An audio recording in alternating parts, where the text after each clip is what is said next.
ቸር አገልጋይ ማነው? ለንጉሥ የታመነ መክሊቱን ያልቀበረ አትርፎ የከበረ። ቤተ እምነት ነው የመጣኸው?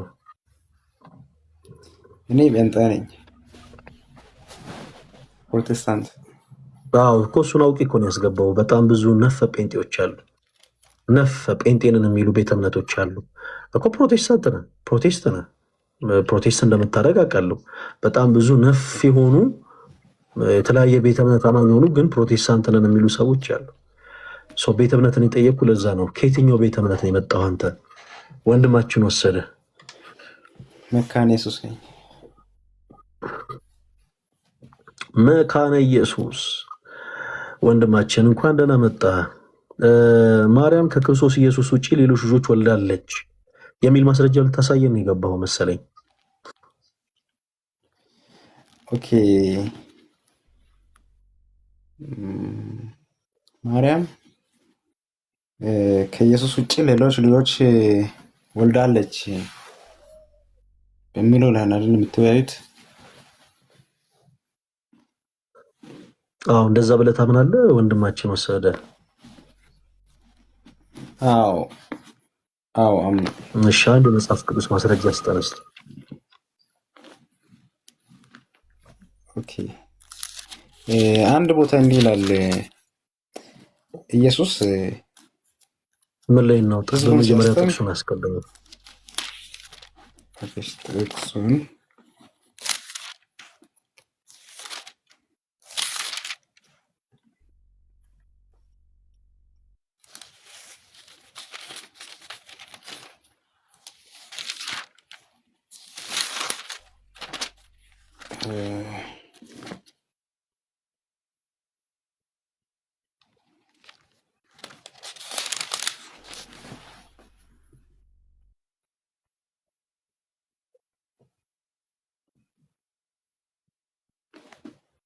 ጥቅሱ ጠፋብህ ወሰደ? ያወጣው ከመጽሐፍ ቅዱስ ያወጣው ነው። እሺ ችግር የለም። ጥቅሱን አትንገረኝ እስኪ፣ በቃል ንገረኝ፣ እኔ ላግዝህ። እሺ ጴንጤዎች በጣም ነው መጽሐፍ ቅዱስ እናነባለን የምትሉን፣ በየትራንስፖርት መሄጃው፣ በየመገናኛ፣ በየአደባባዩ፣ በየምኑ እንዲህ ማታ ማታ ስንገናኝ ደግሞ እኛ ነው የምናግዛችሁ። ኤኒዌይስ እሺ ንገረኝ፣ በሀሳብ ደረጃ ምን ላይ ነው? እስኪ ሀሳቡን ንገረኝ፣ እኔ ላግዝህ። ጥቅሱን እንዲህ ይላል። ኢየሱስ ሕዝቡን እያስተማረ ሳለ አንድ ሰው መጥቶ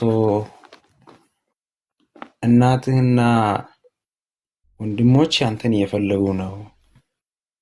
እሺ እሱ ጥቅስ ያለው የማቴዎስ ወንጌል ምዕራፍ 12 ላይ ነው። አውጣ እንደዚህ ላግዝህ ጥቅስ እኔ ቢጨነቅ። እሺ ማቴዎስ ወንጌል ውስጥ ማለት ማርቆስ ወንጌል ውስጥ እየፈለኩ ነበርና ያንን ስለው ኢየሱስ ክርስቶስ ምን እንዳለው ታውቃለህ?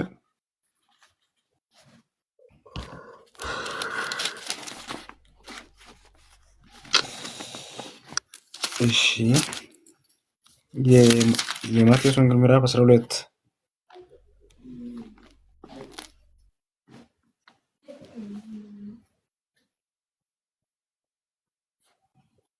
እሺ ሁላችሁም አዳምጡ። አንድ ሰው መጥቶ ለጌታ እናትና ወንድሞች ይፈልጉሃል አለው ለጌታችን ለኢየሱስ ክርስቶስ። እና ጌታችን ኢየሱስ ምን ብሎ መለሰላቸው? እስኪ የመጨረሻውን ቁጥር አንብበልን እስኪ ወንድማችን ወሰደ። እስኪ የመጨረሻውን ቁጥር አድምጡት ሁላችሁ። እሺ በሰማያት ያለውን የአባትን ፍቃድ የሚያደርግ ሁሉ እርሱ ወንድሜና እህቴ እናትም ነውና አለ። በቃ ምንም አሁን እዚህ ጋር ወከባ አያስፈልግም። የእምነታችን ጀማሪና ፈጻሚ ነው ጌታችን ኢየሱስ። በሰማያት ያለውን የአባቴን ፈቃድ የሚፈጽም ሁሉ እርሱ ወንድሜ ነው አለ። ስለዚህ ወንድሞቹ ተብሎ መጠራታቸው የሚደንቅ ነገር አይደለም። ለምን? የጌታችን የኢየሱስ ክርስቶስ የአባቱን ፈቃድ የፈጸሙ ስለሆኑ ወንድሞቹ ተብሏል። ጳውሎስም ወንድሙ ተብሏል ጌታችን ኢየሱስ ክርስቶስ። ሰውን አሁን የጠየቁ ማርያም ከክርስቶስ ኢየሱስ ውጭ ሌሎች ልጆች አሏት የሚል ሀሳብን የሚያብራራ የመጽሐፍ ቅዱስ ማስረጃ ነው። ወንድማችን ወሰደ። ትፈልጋለህ? እስከዛ እንጠብቃለን። አሁን ይህ ቦታ ማለት ነው። አንድ ስመኝ እንግዲህ ይህ ቦታ ስናገር ማለት ነው። አንደኛ ያኛው ሰውየው መጥቶ እናቱና ወንድሞቹ እርሱን እንደሚጠራ ነው መጥቶ የነገረው ለእርሱ ለኢየሱስ ማለት ነው። እናቱና ወንድሞቹ እርሱን እንደሚጠራ ነው የነገረው። ግን ኢየሱስ ምን አለ? ወንድሞቼም እናትም ይህንን ከአፍ የሚወጣውን ቃሌን የሚሰሙትና የሚፈጽሙት ናቸው ነው አለ። ስለዚህ አሁን ያ ወንድሞች አሁን ማርያም የወለደላቸው ወንድሞቹ አላቸው፣ ማርያምም አላት። ያን ስትሉ የነበሩት ማርያም ወንድማችን ወሰደ ክፍሉ እንዲህ ይላል። ገና ለሕዝቡ ሲናገር እነሆ እናቱና ወንድሞቹ ሊነጋገሩ ስማኝ፣ እንዲህ ይላል። ወንድማችን ወሰደ እንዴ? ምንድን ነው ሰጥመለስ ክፍሉ ላይ አንተ እንዳልከው የሚል ነገር የለም። ይሄ የህንድ ፊልም አይደለም። ጸጥ ተብሎ አይተረጎምም። እሺ፣ ይሄ የህንድ ፊልም አይደለም። ይሄ ያው ቃል ነው፣ የእግዚአብሔር ቃል ነው። እሺ፣ እንዴት ይተረጎማል? እንዲህ ገጸ ነባቡ ላይ እንዳልነው ምን ይላል? ገጸ ነባቡ እናትና ወንድሞች ሊፈልጉ መጥቷል። አዎ ወንድሞቹ ተብለዋል አልኩ። ለእኛ ለክርስቲያኖች ወንድሞች የሚለው ቃል የማይቆረቆረልን ምንድን ነው ስንል ጌታችን ኢየሱስ ክርስቶስ ከድንግል ማርያም የተወለዱ ናቸው ብሏቸው ነው? አይደለም።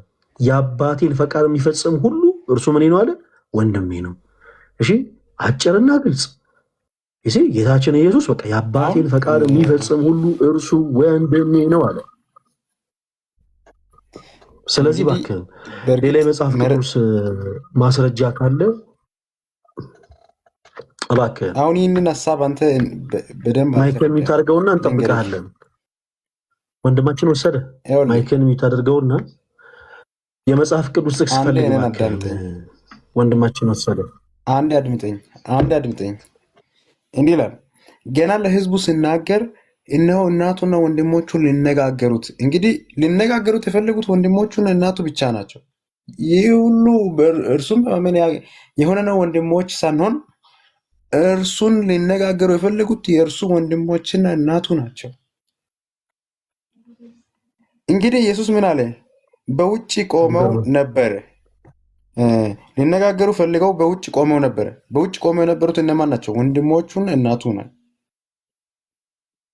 በውጭ ቆመው ነበር። ይቅርታ ወንድማችን ወሰደ ከይቅርታ ጋር ፕሮቴስታንቲዝምን ተረድተህ ነው ፕሮቴስታንት የሆንከው? ግን ፕሮቴስታንት እንደው አውቀኸዋል? ፕሮቴስታንት መሆን ምን ማለት እንደሆነ ተረድተህ ነው ፕሮቴስታንት የሆንከው? እሺ አንተ ንገረኝ ስለ ፕሮቴስታንት። ያ ፕሮቴስታንት ምንም እኮ ፕሮቴስታንት ማለት ፕሮቴስት ከሚለው ቃል የተወሰደ ነው። ሰው ፕሮቴስት ማለት መቃወም ማለት ነው። ፕሮቴስታንት ማለት ተቃዋሚ ማለት ነው። ግን አሁን አንተ ስለ እምነትህ እንደው በደንብ አውቀህ ነው ወይ ፕሮቴስታንት የሆንከው? እሱን የጠየቁ አንተ ስለ እምነትህ ወንድማችን ወሰደ ስለ እምነትህ አውቀህ ነው እንደው ፕሮቴስታንት የሆንከው? ልል የፈለግኩት ክርስቶስን አውቀህ ነው። አንተ አሁን ክርስቶስን አውቀኸው ነው ያለው? ቲንክ እንደዛ ነው እያሰብክ ያለው? አዎ ክርስቶስን አውቄ ነው ስለ እርሱ ሊመሰክርም ስለ እርሱም ውሸትን ሊቃወም የመጣሁት። እሺ በጣም ጥሩ። እሺ ስለዚህ እንደው አንተ በእግዚአብሔር ማመንህና ለማመን አንድ ጊዜ በመጀመሪያ ላረጋግጥ። ምክንያቱም ነገሮች ላይ ዝም ብለህ እየተናገርክ ስለሆነ እንዳንደክም እንደው አንድ ጊዜ በእግዚአብሔር ማመንህን አለማመን ራሱ እንደው እርግጠኛ እንድንሆን እንደው እንጠይቅ። ወንድማችን ወሰደ በአብ በወልድ በመንፈስ ቅዱስ ታምናለህ አይደለም? አምናለሁ። መንፈስ ቅዱስ የአብና የወልድ ቅዱስ መንፈስ ወይም እስትንፋስ እንደሆነም ታምናለህ አይደለም? አዎ አምናለሁ። ወልድ የአብና የመንፈስ ቅዱስ ቃል እንደሆነ ደግሞ ታምናለህ አይደል? በእርግጠኝነት ታምናለህ። እሺ አድምጠኛውን ወልድ የአብና የመንፈስ ቅዱስ ቃል እንደሆነ አምናለሁ ብለህናል። መንፈስ ቅዱስ ደግሞ የአብና የወልድ ቅዱስ መንፈስ ወይም እስትንፋስ እንደሆነ አምናለሁ ብለህናል። አብ የወልድና የመንፈስ ቅዱስ ምንድን ነው? ወንድማችን ወሰደ አብ የወልድ አባት ነው። የአብ የወልድና የመንፈስ ቅዱስ ምንድን ነው ያልኩ? ለወልድና ለመንፈስ ቅዱስ ምንድን ነው ብዬ የጠየኩ። ለወልድ ብቻ ብዬ አይደለም የጠየኩ።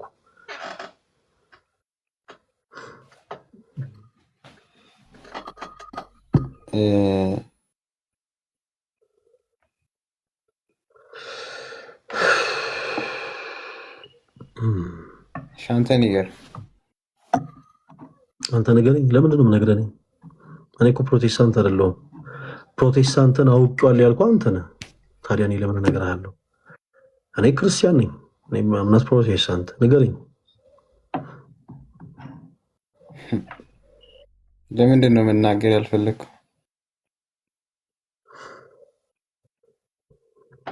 ወንድማችን ወሰደ። እግዚአብሔር አምላክ ከአንተ ጋር የሆነ እረፍት አድርግ። እሺ እረፍት አድርግ ብለህ ጋደም ብለህ ቀሪ ውይይቶቻችንን በፍቅር እንድትመለከት በሉ እግዚአብሔር ስም ጋብዛለሁ። እሺ ሰላም።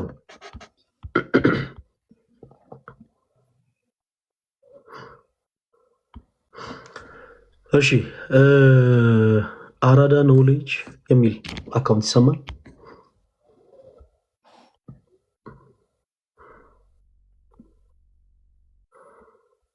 አራዳ ኖሌጅ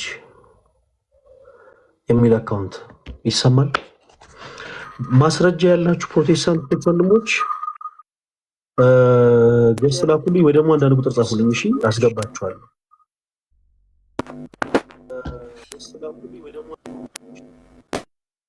እሺ አጠገብ ያለውን ስልክ ወይ ዝጋው ወይም ደግሞ ካለበት ቦታ ተነስተው ተቀይረባቸው። አጠገብ ሌላ ስልክ ከፍተህ እዚህ ጋር ደግሞ ላይቭ ይዘው ቁጭ ማለት ጥሩ አይደለም። እኔን እያየኝ አይደል? በዚህ ስልክ ሌላ ስልክ ለምን ያስፈልጋል? እሺ በቃ ታች ወረደና አስተካክለና። እንደ አንዳንድ ሰዎች ምን ሆናችሁ ነው? ልክ እንደ ሬዲዮ ፕሮግራም እዚህ ጋር አጠገባችሁ ሰውን ስልክ አስይዛችሁ እዚህ ጋር በሌላ ስልክ የምትገቡ ሰዎች ምን ሆናችሁ ነው? ተረጋጉ እንጂ እንደኛን እያያችሁን አይደል የምትገቡት? ያው ፌስ ቱ ፌስ እያያችሁን አይደል የምትገቡት? በሌላ ስልክ ማየቱ ምን አስፈለገ? እሺ ፕሮቴስታንት የሆነ ስፔሻሊስቶች አንዳንድ ቁጥር ጻፉልኝ፣ ያስገባችኋለሁ።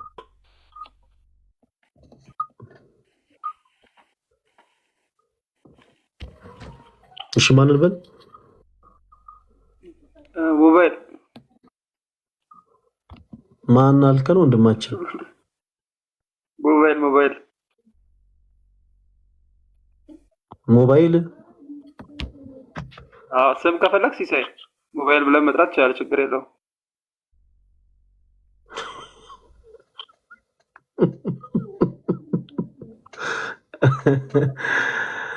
እሺ ሞባይል እንላለን፣ ችግር የለው። ግን ሲሳይ ብንል ይሻላል። እሺ ወንድማችን ሲሳይ ከየት ቤተ እምነት ነው የመጣው? እንዴት ነህ? ሰላም ነህ? እግዚአብሔር ይመስገን። ከየት ቤተ እምነት ነው የመጣው ሲሳይ? ጴንጤ ነኝ።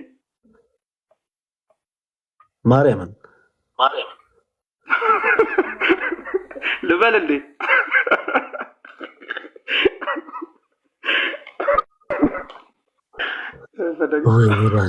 እሺ አጠገብ ያለውን ስልክ ራቅ እንዲል አድርገው፣ ድምፅ እያስተጋባ ስለሆነ አንተ ጋርም አጠገብ ስልክ አለ እና እኔ ጋር ስልክ የለም። አይ የሚያስተጋባ ነገር አለ። እውነት የለም ማርያም ልበል እንዴ? ቆይ ምንድን ነው የምታስደጋግመኝ? አይ ፈለገ ለጥራት አይደለም ወንድማችን እኮ ለማርያም በልተለየ አልምልም፣ በሱ አልምልማ መሀላ ስም አትባል፣ ችግር የለውም። ኢየሱስ ክርስቶስ ከማን የተወለደው ወንድማችን ሲሳይ? ከማርያም። እሺ ስለዚህ እስቲ ማርያምን ወላዲት አምላክ ብለህ ጥራት እስቲ 3 ጊዜ። ወላዲት አምላክ ያው የወለደች ለማለት ነው። ወላዲት አምላክ ችግር የለም። በጣም ጎበዝ ልጅ። እሺ ጥሩ ነው። እሺ እንቀጥል። ማርያም ከክርስቶስ ኢየሱስ ውጪ ሌሎች ወልዳለች የሚልን የመጽሐፍ ቅዱስ ማስረጃ ልታሳየን የገባው ሲሳይ?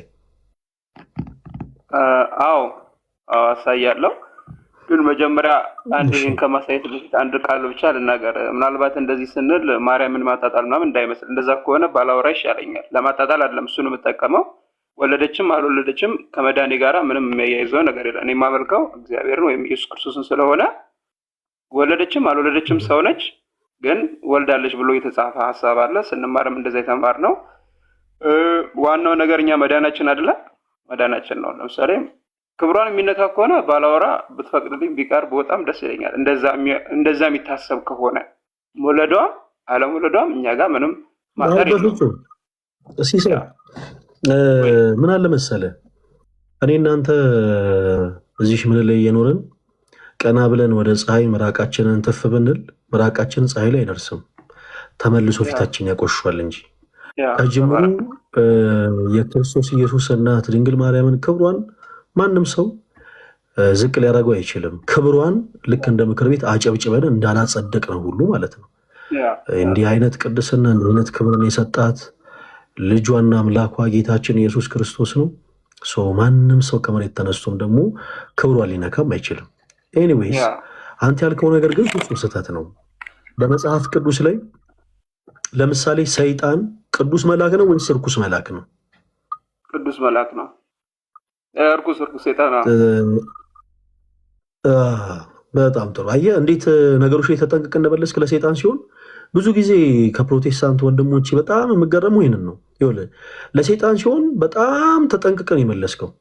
ኦኬ ሰይጣን እርኩስ መልአክ ነው አልከን። በኢየሱስ ክርስቶስ አምናለሁ፣ ስለዚህ ሰይጣንን ቅዱስም እርኩስም ብለው ምንም ችግር የለውም ብለህ ታስባለህ? ወንድማችን ሲሳይ አሁን ካልከው ጋር አይነጻጸርም። እንደዛ አይደለም፣ ይነጻጸራል። ልመጣልህ ነው። በደንብ አድርገህ አዳምጠኝ። በመጽሐፍ ላይ እንደተጻፈልህ ወንድማችን ሲሳይ የምለውን ነገር እኔ መቼ ሌላ ነገር ነች ብዬ ነገርኩህ? አሁን የምለውን ነገር አዳምጠኝ፣ ተረጋግተህ አዳምጠኝ። አሁን ምንድን መሰለህ ልክ ገና ስትጀምር ንግግርህን ለአንተ የመሰለ አይ ቲንክ አሪፍ ቋንቋ የተናገርክ መስሎ ነው ሲሳይ ወንድማችን። የተናገርከው ግን ሰዎች ካለማወቅ የሚናገሩትን ንግግር ነው። ምንም አይነት ነገር ማመን ትችላለህ፣ ግን የምታምነውን ነገር በመጽሐፍ ቅዱስ የማስረጃ ያስረዳው እንጂ ለማንም ሰው በመጽሐፍ ቅዱስ የማስረጃ ነገሮችን በደንብ አብራራ እንጂ አንድ ሆነም አልሆነም ይደዝማተር ማለት አትችልም። ምክንያቱም በመጽሐፍ ላይ የተቀመጡ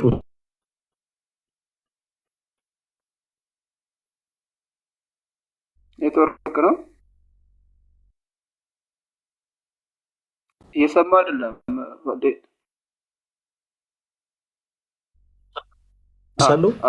ተመልሻለሁ። ኒውትን ነበረ መታለሁ። እሺ ሁላችሁም ፕሊዝ በደንብ ኮፒ ሊንክ አድርጉ ባካችሁ። ኔትወርክ የተቆራረጠ ነው። በደንብ ኮፒ ሊንክ አድርጉ። እሺ ሐዋርያት ቅዱሳን ናቸው፣ በጸጋ ቅድስናን ከእግዚአብሔር አግኝተዋል። እና ሐዋርያትን እኔ እንደፈለግኩ ቅዱስም አይደሉም እርኩስም ናቸው ማለት ይችላሉ ማለት አልችልም። በመጽሐፍ የተጻፈውን ነው ማለት የምንችለው። ስለዚህ አንተም አንደበትህ በጣም ስርዓት በተሞላበት መልኩ ምንድነው ማለት ያለብህ ባይሆን መጽሐፍ ቅዱስ ላይ ማርያም ከክርስቶስ ኢየሱስ ውጭ ልጆች ወላለች የሚል ሀሳብ ካለ አዎ ያንን እናገራለሁ፣ ምንም የሚያስፈራኝ ነገር የለም ማለት ትችላለህ። ከዛ ውጭ ግን ክርስቶስ ቅዱስ አድርጎ ያጸደቃቸውን እኔ አልኳቸው አላልኳቸው ምንም አያገባኝም ማለት አይቻልም። ለምንድን የማቴዎስ ወንጌል ምዕራፍ 18 ላይ ምን ይላል መሰለ ጌታችን ኢየሱስ ክርስቶስ ማንም ከነዚህ ከተናናሾቹ አንዱ እንኳን እንዳትንቁ ተጠንቀቁ፣ ምክንያቱም መላእክቶቻቸው በሰማያት ያሉ የአባቴን ፊት ያያሉ እላችኋለሁ ይላል። ይሲ መላእክቶቹን እንኳን ይሄን ያክል ሰዎች እንዲጠነቀቁ አድርጎ ነው ክርስቶስ የተናገረው። እና ስለ ክርስቶስ እናት ደግሞ ስናወራ ደግሞ በጣም ሞር ጥንቃቄ ያስፈልጋል። ምክንያቱም የምናወራው ስለ ጌታችን ስለ መድኃኒታችን ስለ ኢየሱስ ክርስቶስ እናት ነው። እና እርሱን ኢንትሮዳክሽን ተወውና አሁን እኔ እናንተን የሚያገባባን መጽሐፍ ቅዱስ ስለሆነ በመጽሐፍ ቅዱስ ማስረጃ እናወራ።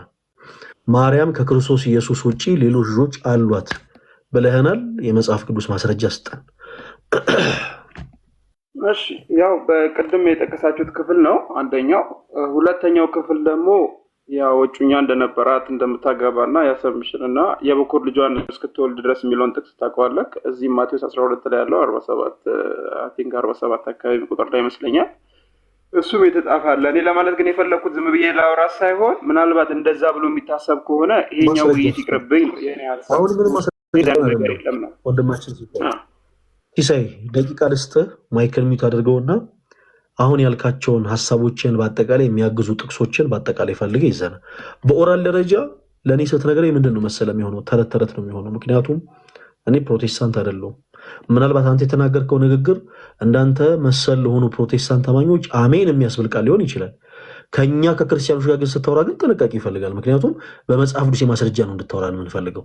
እኔም በተመሳሳይ ስለ ቅድስት ድንግል ማርያም የወልድ ሲሳይ የወልድ በቃ የጌታ እናት በዚህ ወጥቶ በዚህ ገብቶ ብልህ ምንም ጥቅም የለውም። ያለ መጽሐፍ ቅዱስ ማስረጃ ማልነግርህ ከሆነ ለአንተ ምናልባት ልክ እንደኔ ክርስቲያን ለሆኑ ሰዎች የምናገረው ንግግር አሜን ሊያስብል ይችላል። ሰው እኔ እናንተ በእምነት የምንለያይ ሰዎች ስለሆነን ምን ታደርጋለህ? የመጽሐፍ ቅዱስ ጥቅሶችን በአጠቃላይ ኮሌክት አድርግ። እዚሁ ገጽ ላይ ሆነ ማይክል ሚዩት አድርገው። ከዛ በኋላ ድል እሰጥሃለሁ። እግዚአብሔር ያክብርልኝ። እሺ ኤሚ የሚል አካውንት የጌታ ሰላም ይብዛላችሁ። ማንን በል ስምሽን? እህታችን እንዳየሁ ነው። በዛ ብትጠራኝ ምን ማለት ነው? እኔ ማላውቀውን ነገር እኔ ብዙ እንግሊዘኛ ስለማልችል ስምሽን ብትነግሪኝ ወይ ደግሞ ትርጉም ያስገባኸኝ ኤሚ ብለህ እኮ ነው የጠራኸኝ። እሱን ሳስገባው ሞባይል ብዬ ነው የጠራሁት። በቃ እንደዛ ሞባይል የሚል አካውንት ይመቸኛል። ብሮ ዩ ዶንት ወሪ። አይ እኔ አንቺ ሊመችሽ እኮ አይደለም እህቴ፣ በእነዛ ብለህ ጥራኝ። አዎ ይሄ አሁን አንቺ ሊመችሽ አይደለም። ስለመሸ ብዙ ማውራት አልችልም። ስለመሸ ብዙ ማውራት ስለማይመች ወደ ጉዳያችን እንግባ። ካልቻልሽ የታች ወረድ ትችያለሽ። ለምን አንዴ ካስገባኝ አውራኝ። ማቴዎስ 12 ነው ወርተን እንውረድ። ሌላው በጣም ጥሩ እናወራለን እኮ። ማን ብዬ ልጥራሽ ስምሽን? ትርጉሙ ንገሪኝ። ምን ማለት ነው? ኤሚ ብለህ እኮ ያስገባኸኝ ፈለገ። ምን ማለት ነው? እሺ ያንተን ሪል ስም ማወቅ እችላለሁ? ከሞን አንድ ጊዜ እሺ ስምን እንተዋወቅ። እኔም ሪል ኔም እንድነግርህ አንተም ንገረኝ። እዝ ፈለገ ዮር ኔም ፈለገ ዮር ኔም? አይ አይደለም። እኔ እስጢፋኖስ እባላለሁ። እሺ እስጢፋኖስ ስላወቅኩ ደስ ይብሎኛል። ኤሚ ወይንም ኢማኑኤል በለኝ። ኢማኑኤል? አዎ እሺ እህታችን ብዬ ልጥራሽ ለጊዜው። እሺ እህታችን ከየት ቤተ እምነት ነው የመጣሽው? ወንጌል አማኝ። በምን ታምኛለሽ ብዬ እኮ አይደለም የጠየኩሽ፣ ቤተ እምነትሽን የጠየኩሽ። ወንጌል አማኝ የወንጌል አማኞች ከወንጌል አማኞች ህብረት ነው የመጣው። እሱ ማህበር ነው የወንጌል አማኞች። ከዛ ማህበር ነው የመጣሁት። በዛ እንስማማ። ከዛ ማህበር ነው እንዴት እኮ እኔ ማህበርሽን አይደለም የጠየኩሽ እህቴ። እንዴ አሁን የፈለኩትን ነገር ይባላል እኮ። ኧረ እኔ ስለ ማህበርም እንድትነግሪኝ አይደለም የፈለግኩት፣ የጠየኩሽ ቤተ እምነትሽን ነው። የወንጌል አማኞች ማህበር ማለት ልክ እንደ ስሙ ማህበር ነው። ዌብሳይት ላይ ገብታችሁ ሁላችሁ ቼክ ማድረግ ትችላላችሁ። የኢትዮጵያ ወንጌላውያን አብያተ ክርስቲያናት ህብረት ካውንስል ይላል። በውስጡ 64 አባል ቤተ እምነቶች አሉ እና አንቺ ከ64ቱ የትኛው ቤተ እምነት ውስጥ ነሽ? ከአንዱ ነው። ችግር የለውም። ያው ማተር ስለማያደርግ እኮ እሱን አንዱ ነገር የሚያሳፍር ነገር እኮ አይደለም እህታችን። ነሰሰርሊ ማተር ችግር ወንጌል አማኝ በሚል ያዘውና ወደ ፖይንታችን እንግባ። ኢቨን ብዙ ጊዜ ስለሌለኝ ማቴዎስ ሀሳብ ካልተጋላወራ ስለምንም ነገር እንድናወራ ቤተ እምነትሽን መናገር አለብሽ። ከይቅርታ ጋር ምናልባት ሌላ ቦታ በእነዚህ አይነት ወይ ግትር ስትይ ሰዎች አውርቶች ሊሆን ይችላል። እኔ ጋር ግን እንደዚህ አይነት ነገር የለም። ሰው እንደ አባቱ ቤት እዚህ መቅበጥ አይችልም። ልክ ፖላይት ሆነሽ የጠየቅንሽን መልሰሽ ታወሪያለሽ እንጂ አይ ችግር የለው ምናምን ብለሽ ግትር ስላልሽ እኔ አልቀጥልም። ባህሪ ስለሆነ ነው። እሺ ይቅርታ። እና እባክሽ ቤተ እምነትሽን ንገሪኝ፣ ማውራት የምትፈልጊ ከሆነ የሚያሳፍር ስላልሆነ።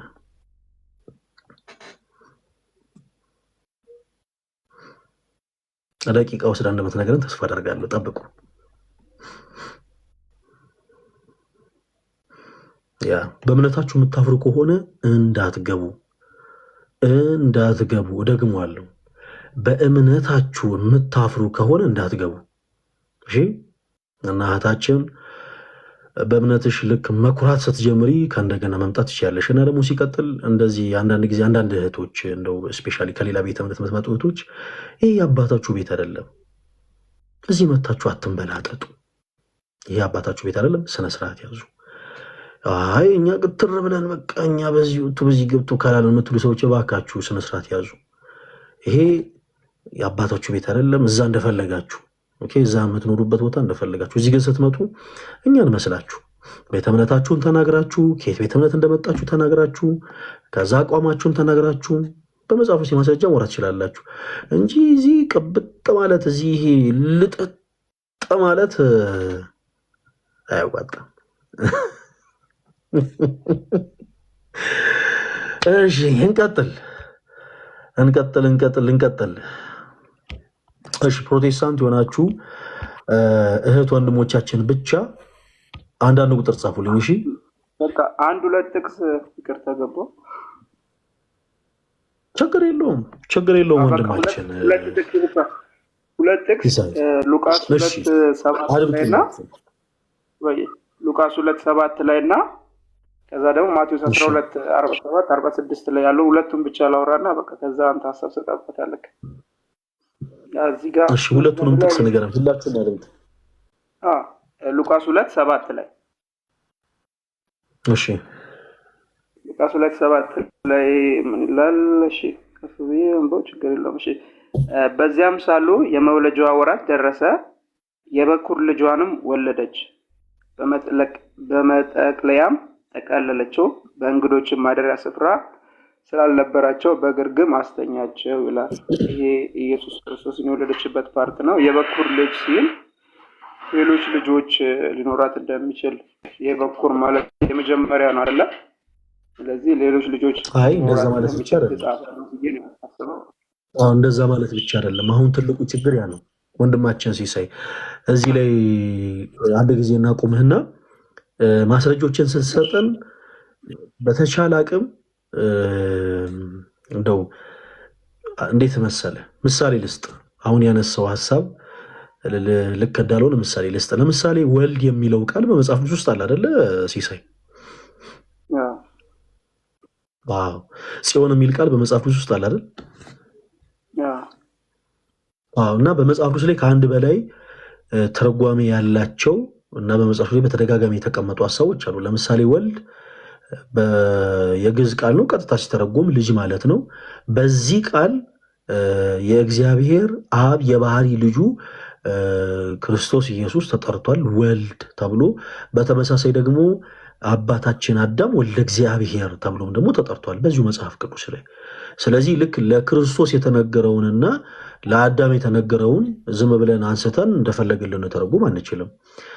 በተመሳሳይ ጽዮን የሚለው ቃል 4 አይነት ትርጉም አለው በመጽሐፍ ቅዱስ ላይ ለ4 ነገሮች ተሰጥቷል። ጽዮን ማለት ትርጉሙ አንባ፣ መጠጊያ፣ መሸሸጊያ ማለት ነው። ትክክለኛ ትርጉሙ ዲፋይን ሲደረግ ይሄ ጽዮን የሚለው ቃል ለእመቤታችን ለቅድስት ድንግል ማርያም ተቀጽሏል። ለ7ኛው ሰማይ ተቀጽሏል። በመዝሙር ላይ እግዚአብሔር ከጽዮን በጋር ይመጣል ወአምላክነ ኢያረም እሳት ይነድድ ቅድሚሁ፣ አምላካችን እግዚአብሔር ዝም አይልም በፊቱ እሳት ይነዳል። እናንተ ጻድቃን ኑ የአባቴን መንግስት ውረሱ የሚል የሕይወት እሳት፣ እናንተ ኃጥአን ከፊቴ ውገዱ የሚል የሚባላ እሳት በፊቱ እየነደደ ይመጣል። እናም ያቺ የፍርድ ቀን ስትደርስ ከ7ኛው ሰማይ እንደሚመጣ ሲናገር ከጽዮን በጋር ይመጣል ይላል። 7ኛው ሰማይ በዚህ ስም ተጠርቷል። ሌላው የእስራኤል ከተማ በዚህ ስም ተጠርታለች። እግዚአብሔር የጽዮን ልጆች አናታቸውን በቧ ይመታል ይላል። የእስራኤል ከተማ ተጠርታለች። ሌላው ደግሞ ዳዊት የተሸሸገባት ያቺ ተራራ ጽዮን ተብላ ተጠርታለች። በኩር የሚለው ቃል 2 ትርጉም አለው። መጽሐፍ ቅዱስን ኖርማል እንኳን በሆነ በአማርኛ ሰዋሰው ስርዓት ምናልባት ሲስ አማርኛ ፔሪ ላይ ተፎርፍ ካልሆነ በስተቀር በኩር የሚለው ቃል 2 ትርጉም አለው። አንደኛው በኩር የምንለው ይሄ የትምህርት ጥራት ነው። እሺ አንደኛው በኩር የምንለው የቀዳሚም ተከታይም የሌለው ልጅ ነው። ኦኬ የበኩር ልጅ ይባላል። የበኩር ልጅ የምንለው ቀዳሚም ተከታይም የሌለው ነው። ሁለተኛው ደግሞ ቀዳሚ የሆነ ተከታዮች ያሉት የቤቱ የመጀመሪያ ልጅ የበኩር ልጅ ተብሎ ይጠራል። እና አሁን ዝም ብለህ ከመጽሐፍ ውስጥ ላይ አንዱን ቃል አንስተ የበኩር ልጅ ይላል ስለዚህ ተብሎ መላምት አይሰጥም። እንደ ህንድ ፊልም እንትን አይባልም። እህታችን አላወረንሽም፣ ነይ ግቢ፣ ነይ ከመጣሽ ማርያም ታምጣሽ ነው። አንድ ጊዜ እንደው ወንድማችን ሲሳይ ታገሰን፣ አንተ የተባረክ ሰው። አንድ ጊዜ እህታችን በደንብ አስባበት ከእንደገና ልትገባ አስባለች። አውርደህ ነው እንዲህ ብላ ስለጻፈች ልትገባ አስባለች ማለት ነው። እናስገባት አንዴ። ጎሽ እህታችን ከየት ቤተ እምነት ነው የመጣሽው? አውርደኸኝ አይደለም አይደለ? ወጥቼ ነው። ከየት ቤተ እምነት ነው የመጣሽው? ከወንጌል አማኞች ላይ ከወንጌል አማኞች የማህበር ስም አይደለም። አረን ወይ ሰው ፈለገ የት የተጠመቅሽው? እሱ መናገር ስለማልፈልግ ነው። ሌላ ምንድን በእምነትሽ የምታፍሪ ከሆነ መወየት የለብሽም። ደግም ያልጠይቅሽም ኤክስትራ ነገር ነው። በቃ ማታፍሪ ከሆነ እምነትሽን ተናገሪ። ወንጌል አማኝ መሆን አይበቃም። ኦርቶዶክስ አይደለሁም። ከመሆን ኦርቶዶክስ አይደለሁም ፈለገ አንተ የተጠመቀው ቅዱስ ጊዮርጊስ ነው ቅዱስ ማርያም ነው የትኛው ነው እኮ ማለት አለብኝ እንዴ? ቅዱስ ስላሴ ነው የት ነው ምን ያደርግልኛል? አንተ የተጠመቅበት ምን ያደርግልኛል? ወንድማችን ቅዱስ ሰላም እያለው ለማንኛውም እንዴ ሚታርግና ማይክል ሚታርግና ጠብቅሽ። አይ አይደለም ብላችሁማ እሷ የወንጌል አማኞች ነው ብላችሁ አንተ ላይ መለከት ቅዱስ ለመጨረሻ ጊዜ ነው አይ ነው ለመጨረሻ ጊዜ ነው ማስጠነቀቅ። ማይክል ሚታርገው just give me 1 second አንድ ታችሁ ረድ ክብር ማይወድላችሁ ከሆነ በሚገባችሁ ቋንቋ ነው የምናወራችሁ። እህታችን ማይክሽን ክፈች። አሁን አንቺ አንድ እኔ አንተ ቀላል የተጠመቅበት ነገር ምን ያደርግ? ማክበር ያስፈልጋል። ይኸውልህ አንተ ኦርቶዶክስ እንደሆን ካውቃለሁ እኔ ወንጌል አማኝ ነኝ። የት ነው ቦርደር አይደል የተጠመቅሽው? የት ነው? በመጀመሪያ ሁለት እግር ላይ ተብሎ ለዛፍ አይወጣም። 17 መናገር አልፈልግም። ወንጌል አማኝ ነኝ። ሰው በእምነትሽ የምታፍሪ ከሆነ በቃ ፈቃደኛው ነው። አላፍርም። የማፈር ጉዳይ ሳይሆን መናገር ስለማልፈልግ ነው። መናገር አልፈልግም። ወንድማችን ሲሳይ ሲሳይ ማይክን ክፈተው ቶሎ በል። ሌላ ሲሳይ የት ነው የተጠመቅከው? ሲሳይ ጥምቀት የተጠመቅከው የት ነው? መሰረተ ክርስቶስ የት አልከኝ? መሰረተ ክርስቶስ ኤምኬሲ። በቤተ እምነት ታፍራለህ? በቤተ እምነት ታፍራለህ? ኧረ ለምን ነው ለምን? የትም ቦታ ብትጠየቅ ኮርተ የተጠመቅክበትን ቤተ እምነትን ትናገራለህ ወይስ አትናገርም? እናገራለሁ። እናመሰግናለን ወንድማችን። ስለዚህ ልክ እንደዚህ ካሉ ፕሮቴስታንቶች ጋር የምናወራው ታችን ፈለገ የኔ አልኮራም ግን ስለዚህ ታችሁ ረጅ እና ለምን አታወራኝም? አንተ የማያውቁትን ልጆች እያስገባ ብቻ ነው እንዴ የምታጨናንቃቸው? ሲሳይ አያውቅም እያልሽ ነው እንዴ? ከሱ በፊት የገቡትም ልጆች ብዙ ኢቨን ቋንቋ በጣም የሚቸግራቸው ብዙ ጊዜ ከሞን አሁን ይኸውልህ ተራ ነገር እያወራ ነው። ተራ ነገር ከምናወራ ቁም ነገር እናወራበት ነበር። እውቀት የለህም እያለች ነው። ቆይ አንድ ጊዜ ሲሳይ እውቀት የለህም ብላ እያወራች ነው። ታወራታለህ? እውቀት እንዳለ ታሳያታለህ ወይንስ እኔ እናንተን ቀጥል? ምረጥ እስኪ ዛሬ ለአንተን እንደው ምርጫ ልስጥ። ኧረ እኔ ከአንተ ጋር ወረዴ አንተ ራሱ ከበደ አይደል? ይገርማል። ፕሮቴስታንት ሆነ አንተ ራስህ ከበደ። ኤኒዌይ ስህታችን ማይክሽን ክፈችው። ምናልባት እያወራሽ ከሆነ እየተሰማን አይደለም። አንዳንድ ሰው ማይኩ ሚውት ተደርጎበት ራሱ ጣጣጣጣጣጣ ይላል። እህታችን ማይክሽን ክፈችው። እያወራሽ ከሆነ አይሰማም። ማውራት ትችያለሽ እና አንድ ማውራት ከአንተ በፊት የገቡ ልጆች የቋንቋ ባሪየር ስለነበረባቸው እባክሽን ራስን ተቆጣጠሪ። ሰው እንዲህ ስሜቱን አይቆጣጠርም። በጌታ እባክሽ ስሜትሽን ተቆጣጠሪ። የታችን በእምነትሽ የማታፍሪ ከሆነ የተጠመቅሽበትን ተናገሪ።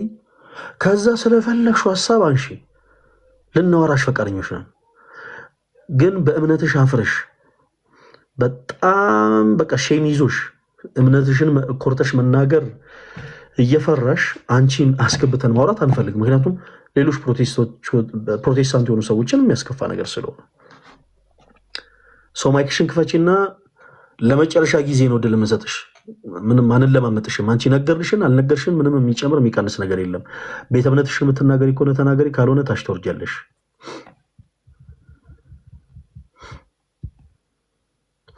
እያወራሽ ከሆነ እየሰማንሽ አይደለም። እህታችን የማይክ ምልክቱን ክፈችው።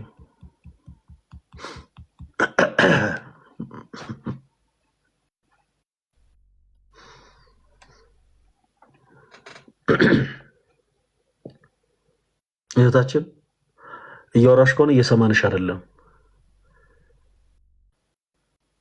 እስካሁን ሰዓት ድረስ ብቻ እየጮሽ እንዳይሆን እኔ ስናገር ሀሳቦችን ሰጥሽ እንደው እየጮሽ ብቻ እንዳይሆን በጌታ ኦኬ። እሺ ወረደች። ጌታ ካንቺ ጋር የሆነታችን በእምነትሽ ማታፍሪ ከሆነ ብቻ ነው እሺ ከዚህ በኋላ መግባት ያለብሽ። እሺ ወንድማችን ሲሳይ አለው። እሺ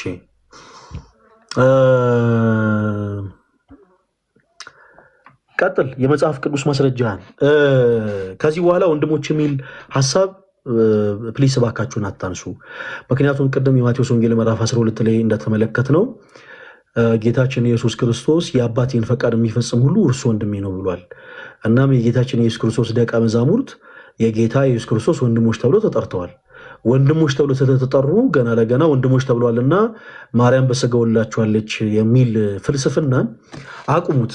ክርስትናና ፍልስፍና ለየቅል የሆነ ነገር ስለሆነ፣ ስለዚህ ድንግል ማርያም በመጽሐፍ ቅዱስ የክርስቶስ እናት ተብላ ሜንሽን ተደርጋለች። ክርስቶስን እንደወለደችው ታሪካዊ የሆነ ዳር አለ በመጽሐፍ ቅዱስ ላይ። በተመሳሳይ ሌሎች ልጆችን ደግሞ እንደወለደች የሚናገር ታሪካዊ ዳሪያም እንዲሁም ደግሞ መጽሐፍ ቅዱስ ይዘት ያለውም ደግሞ የመጽሐፍ ቅዱስ ማስረጃን ስጠን እባክህ። በቃ ሁለቱን ነው እኮ የምትናገርኩት፣ ሁለቱን ጥቅስ ነው። የበኩር የሚለውን አንተ በሁለት መልኩ ፈተከዋል። አንደኛው በኩር የሚለው ለምሳሌ ለጽዮን እንደተሰጠው የተለያየ ፍቺ ሊኖረው ይችላል ብለኛል። እኔ የወሰድኩበት ግን በኩር የሚለውን የመጀመሪያ ልጅ በሚል ነው የወሰድኩትኝ። ከዛ ቀጣይ ልጆች ደግሞ ሌላው ደግሞ የዮሴፍ እጩኛ ነበረች። ከዮሴፍ ጋር ቀጥሎ አብረው እንደኖሩ ነው መጽሐፍ ቅዱስም የሚናገረው። አብረው ከኖሩ ደግሞ ልጆች ይኖራቸዋል። ያንን ደግሞ እዚሁ አሁን የጠቀስከው ጥቅስ ላይ እንደተጋቡ የሚናገር የመጽሐፍ ቅዱስ ማስረጃ ስጠኝ እስቲ። እንደተጋቡ የሚናገር የመጽሐፍ ቅዱስ ማስረጃ ስጠኝ። አንተ እንዳልከው በትዳር ሕይወት ተጋብተው አብረው ይኖሩ የነበሩ ሰዎች ከሆኑ የመጽሐፍ ቅዱስ ማስረጃ ስጠኝ። ይልቁኑ መጽሐፍ ዮሴፍ ማርያም ዘመድ እንደሆኑ ነው የሚናገረው።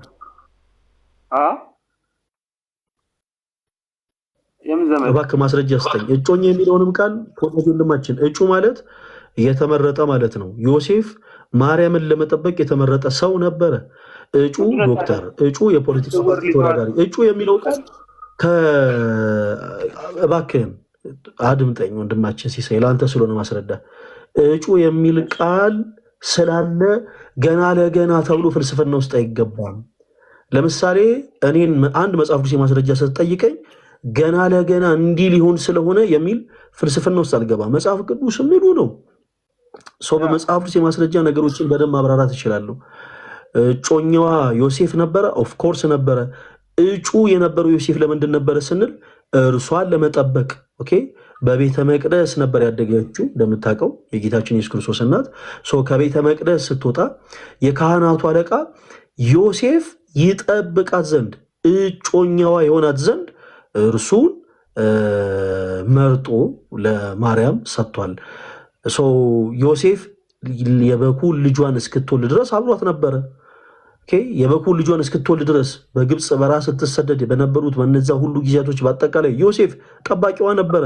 ለዛ የተመረጠ ሰው ነበረ። አሁን ትልቁ ፖይንት ለአንተም ጥሩ ግልጽ እንዲሆን ለማብራሪያም ብዙ ምላሽ ሰጣ ገባ ውስጥ እንዳንገባ ይኸው ማርያምና ዮሴፍ ለምሳሌ በትዳር ሕይወት ተባርከዋል የሚል መጽሐፍ ቅዱስ ማስረጃ ካለ ሰጣን። አንድ የማርያም ደግሞ ልጆች የተጠቀሱ ካሉ ተወዳጅ ወንድማችን በቃ ባጭሩ የማርያም ልጆች የሚል የመጽሐፍ ቅዱስ ማስረጃ ካለ እባክህ ስጠን። የማርያም ልጆች ተብሎ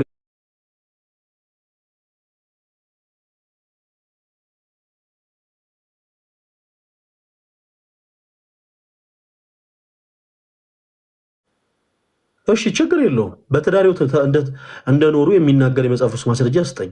እንዴት እንደሆነ ያስረዳሃለሁ። ከዛ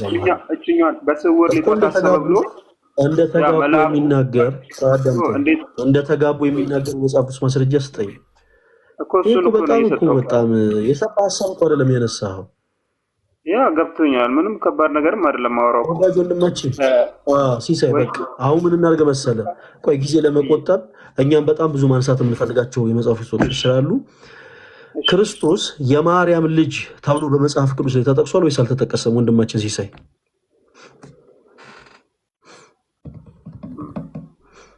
እባክህ በአባቱ ነው የሚጠራው። በአባቱ ነው የሚጠራው፣ በእናት አይጠራም ኢየሱስ። እኔ በእናት ነው የሚጠራው በአባት ነው የሚጠራው የሚል ነገር አሁን አንስቻለሁ። ወንድማችን ሲሳይ ምን ሆነ ነው? የማርያም ልጅ ተብሎ ተጠቅሶ ላይ አልተጠቀሰም? ጌታ ኢየሱስ ጥያቄ ስለጠየቀኝ እኮ ነው። ኢየሱስ የማርያም ልጅ መሆኑ ተጠቅሷል ወይስ አልተጠቀሰም? መጽሐፍ ቅዱስ ላይ እኮ ከማርያም ተወልዷል። የሚጠራው በአባቱ ነው። የእግዚአብሔር ልጅ ተብሎ ነው መጽሐፍ ቅዱስ ላይ የሚጠራው። ሲሳይ እኔ በማን ነው የሚጠራው ብያለሁ አላልኩም እኮ። የማርያም ልጅ መሆኑ ተጠቅሷል ወይንስ አልተጠቀሰም በመጽሐፍ ቅዱስ ላይ? ሲሳይ ተጠቅሷል እንጂ ተወለደ እኮ። በጣም የማርያም በጣም ጥሩ። የማርያም ልጆች ተብሎ የተጠቀሱ ካሉ ደግሞ የመጽሐፍ ቅዱስ ማስረጃ ያስጣሉ። የማርያም ልጆች ተብሎ ልክ ያዕቆብ፣ ይሁዳ ይሁዳ ማስረጃ ስጠኝ እስቲ። ምን ላይ ነው ያዕቆብ ይሁዳ? ምን ሌላው ምንድን ነበረ? ይሄ እናቶች በእኛ መካከል ልጆች ወንድሞች በዚህ አይደሉ? ያዕቆብ ይሁዳ ምናምን የሚለው ጥቅስ አለ እኮ። ጥቅሱን ንገረን፣ ምን ላይ እናወጣለን? እሺ አንዴ ቆይ። እሺ ሰዓት ለመቆጠብ የማቴዎስ ወንጌል ምዕራፍ 13 ላይ አውጣ፣ ከቁጥር 54 ጀምሮ አንብበልን። ሁላችሁም አዳምጡ። የማርያም ልጆች ተብሎ የተጠቀሱ አሉ ብሎናል። ይሄው ጥቅስ እያወጣ ነው። ጋሽ ተከታተሉ። እሺ 13 ስንት ላይ አድርገኝ? የማቴዎስ ወንጌል ምዕራፍ 13 ከቁጥር 54 ጀምሮ።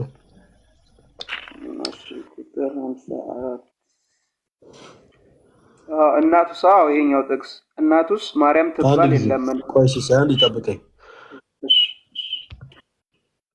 እህታችን ቤተ እምነትሽን ትናገሪያለሽ ወይስ አትናገሪም? አንቺ የምንለማመጥበት ሰዓት የለንም። ቤተ እምነትሽን ትናገሪያለሽ ወይስ? እኔ ቤተ እምነት ምን ያደርግላል? ወንጌል አማኝ ታቸው ላጂ በቃ ደግመሽ ልኩይስ እንዳልክ ይቀጥል። ሲሳይ ቀጥል። እሺ የኛው ጥቅስ ላይ ደግሞ እሺ ትክክለኛ ራሱ ነው። እናቱስ ማርያም ትባል የለምን ወይ?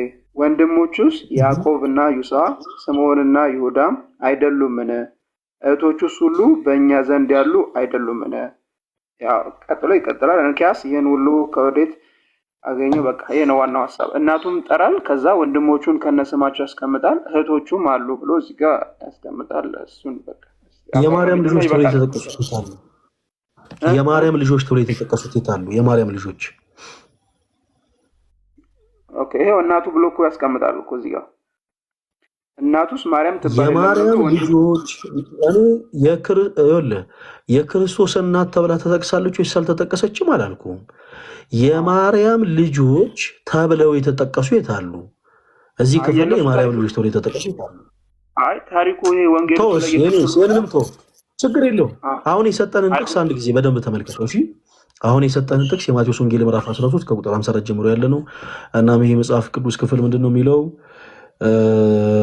እስኪደነቁ ድረስ በምኩራባቸው ያስተምራቸው ጀመር። ከዛስ እነዚህ በክርስቶስ የማያምኑት ጸሐፍት ፈሪሳውያን ይህ የጸራቢው ዮሴፍ ልጅ አይደለምን? እናቱስ ማርያም ትባል የለምን? ወንድሞቹስ ያዕቆብ፣ ይሁዳ፣ ስምዖን፣ ይሁዳ አይደሉምን? እህቶቹስ ሁሉ በእኛ ዘንድ ያሉ አይደሉምን? እንኪያስ ይህን ሁሉ ጥበብና ተምራት ይህ ከወዴት አገኘው ብለው እንደተናገሩ ይሄ መጽሐፍ ቅዱስ ክፍል ይናገራል። ከዛ በኋላ ተሰናከሉበት ይላል።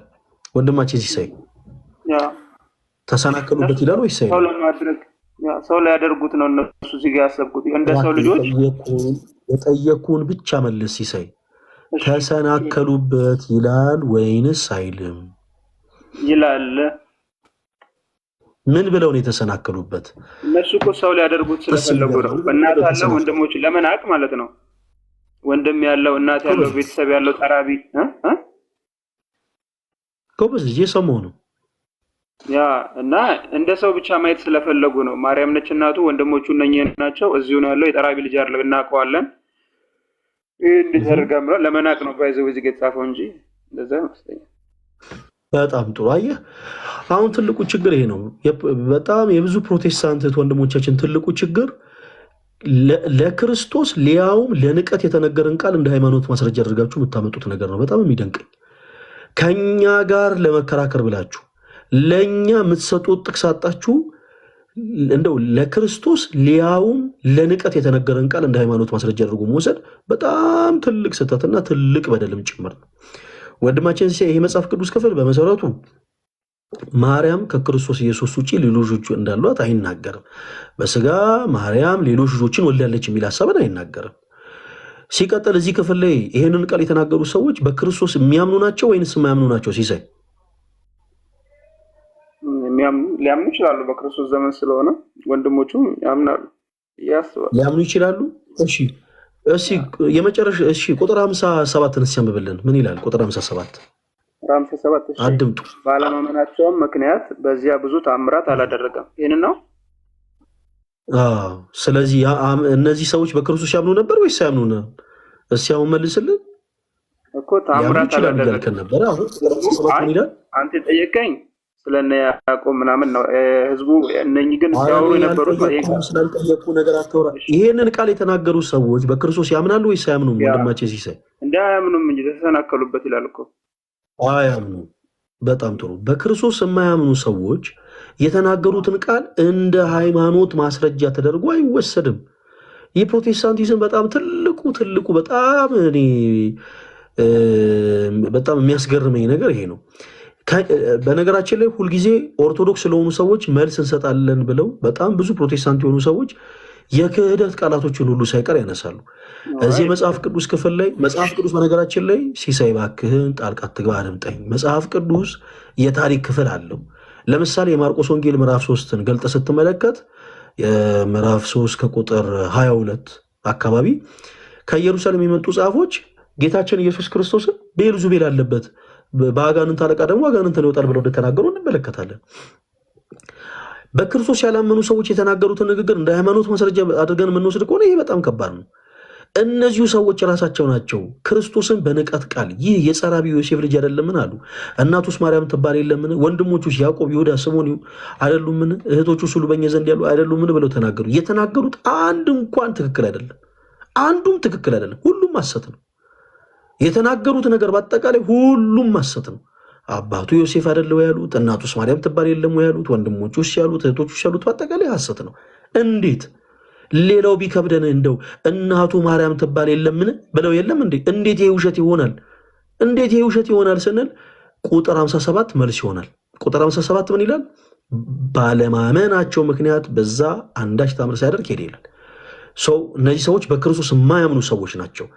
ወንድማችን ሲሳይ በክርስቶስ የምናምንኛ በክርስቶስ የምናምንኛ ማርያም ብለን ስንጠራትና በክርስቶስ የማያምኑ ሰዎች ማርያም የክርስቶስ እናት የኢየሱስ እናት ብሎ ሲጠሯት እንለያያለን። እኛ ማርያም የኢየሱስ እናት ስንል ያለ ዘራ ብሲ ከገብረ መንፈስ ቅዱስ ጸንሳ የወለደች እያለን ነው። የአምላክ እናት ነች እያለን ነው። እኛ በክርስቶስ የምናምን ሰዎች። በክርስቶስ የማያምኑ ሰዎች ደግሞ ተራ የሰው እናት በቃ የሰው እናት ነች እያሉ ነው። ለምሳሌ አይሁዶች ኢየሱስ አምላክ እንደሆነ ያምኑ፣ ሰው እንደሆነ ያምናሉ። የኢየሱስ እናት ሲሏት የአምላክ እናት እያሏት ሳይሆን ልክ እንደኛ ተራ ሩቅ ብእሲ የሆነ የዛ ሰው እናት ነች እያሉ ነው። የተናገሩት ነገር በአጠቃላይ ካስከበ ስህተትና ንቀት የተሞላ ነበረ። ንቀት ስላለበት ክርስቶስ ምን አለመሰለ? ቁጥር 56 ላይ እየተከበር ነቢይ በሀገረ ነቢይ ከገዛ ሀገሩ በቀር ሳይከበር አይቀርም አላቸው ይላል። ለምን? የንቀት ቃል ስለተናገሩት። ይሲ የተናገሩት ንግግር በአጠቃላይ የንቀት ቃል ነው። ዲስሪስፔክት እያደረጉ ነው የተናገሩት፣ በመታበይ ነው የተናገሩት። እናም ክርስቶስ የንቀት ቃል ስለተናገሩ ነቢይ ከገዛ ሀገሩ በቀር ሳይከበር አይቀርም አላቸው። ባለማመናቸው ምክንያት ደግሞ በዛ አንዳች ተአምር ሳያደርግ ሄደ ይላል። ስለዚህ እነዚህ በክርስቶስ ያላመኑ ሰዎች የተናገሩትን ንግግር እንደ ሃይማኖት ማስረጃ አድርገን እንዳትወስድ። ይሄ እንደ ሃይማኖት ማስረጃ አድርገን የምንወስደው ነገር አይደለም። ፕሮቴስታንት እህቶች ወንድሞች በጣም በጣም በጣም በጣም እንድታስተውሉና እንድታሰምሩበት እንፈልጋለን። አስምሩበት ይሄን ሐሳብ። በክርስቶስ ያላመኑ ሰዎች የተናገሩትን ሐሳብ በክርስቶስ ያላመኑ ሰዎች ያሏቸው ነገሮች በአጠቃላይ እንደ ሃይማኖት ማስረጃ አድርገን መውሰድ የለብንም። እንደ ሃይማኖት ማስረጃ አድርገን መውሰድ የለብንም። ምክንያቱም እነዛ ሰዎች በክርስቶስ የማያምኑ ስለሆነ። ለምሳሌ ቅድም እንዳልኳቸው የማርቆስ ወንጌል ምዕራፍ 3 ላይ ቤልዙቤል አለበት በአጋንንት አለቃ ደግሞ አጋንንት ያወጣል ብለው ተናግረዋል። አንድ ሞኝ የሆነ ፕሮቴስታንት ደግሞ ተነስቶ ኢየሱስ እኮ ቤልዙቤል አለበት ይላል። የተልኮ ለትውልድ ሐዋርያ ነኝ ብሎ ራሱን የሚጠራ አንድ ዘላለም የሚባል ግለሰብ፣ ይሄ የተልኮ ለትውልድ ቤተ እምነት መስራች የሆነ ግለሰብ ኢየሱስ ክርስቶስ ሰይጥኗል ብሎ አስተምሮ ያውቃል። ክርስቲያኖች ሰይጥኗል ሎጡ ስብሐት። ይሄ ስለኛ ሕማምን የተቀበለ ከሊጦስ ስራ አደባባይ እስከ ቀራንዮ ድረስ 13 ሕማማትን የተቀበለ ሊወርቁ ያሉትን የሚገበገቡትን የሚደግፋቸው አምላክ በጥፊ ስለኛ እየተጸፋ ስጋው ተቆርሶ ደሙን አፍስሶ በመስቀል ላይ ተቸንክሮ የአዲስ ኪዳን ሊቀ ካህናት ሆኖልን ከራሱ ጋር ከባሕርይ አባቱ ከአብ ከባሕርይ ሕይወቱ ከመንፈስ ቅዱስ ጋር ያስታረቀንን ጌታ ሰይጥኗል ብሎ ያስተማረ ሰው አለ። እንዲህ በጥሬ እንዲህ ዝም ብሎ በጥሬ አንድን ሐሳብ አንስቶ ማለት ነው። ስለዚህ ሞኝ የሆነ ሰው እዚህ ጋርም እነዚህ ሰዎች የተናገሩትን ሐሳብ ዝም ብሎ ብድግ አድርጎ በቃ አይ እሱ እኮ ቤልዙቤል አለበት ወደ ማለት ይሸጋገራል ማለት ነው። አጋንንትን የሚያወጣው በአጋንንት አለቃ ነው ወደሚል ሞኝነት ይሸጋገራል ማለት ነው። እና በዚህ ልክ ፕሊስ አትሞኙ፣ በዚህ ልክ አትሞኙ ለማለት ወዳለሁ። ስለ እናታችን ስለ ቅድስት ድንግል ማርያም የተወሰኑ ነገሮችን እናንሳ። እሺ፣ ባለችን ሰዓት የተወሰኑ ነገሮችን እናንሳ። በዚህ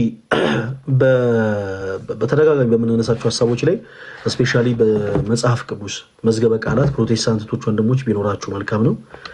የመጽሐፍ ቅዱስ መዝገበ ቃላት በመጽሐፍ ቅዱስ ማህበር የታተመው በመጽሐፍ ቅዱስ ላይ 8 ማርያሞች እንዳሉ ይናገራል። ኦኬ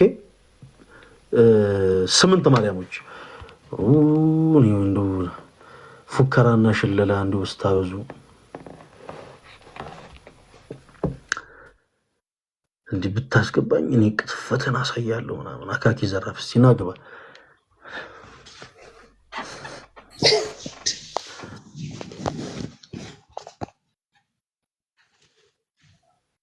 እሺ ወንድማችን ከየት ቤተ እምነት ነው የመጣው? ከሉትራን የመጣሁት።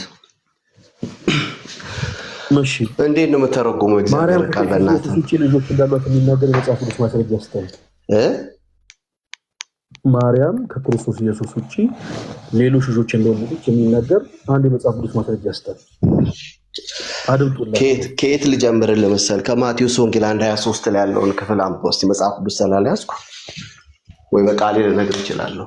መጽሐፍ ቅዱስ ይዘና መጽሐፍ ቅዱስ ይዘና ምላን መሰለክ 1:23 ላይ የበኩር ልጇን እስክትወልድ ድረስ አላወቃትም ይላል።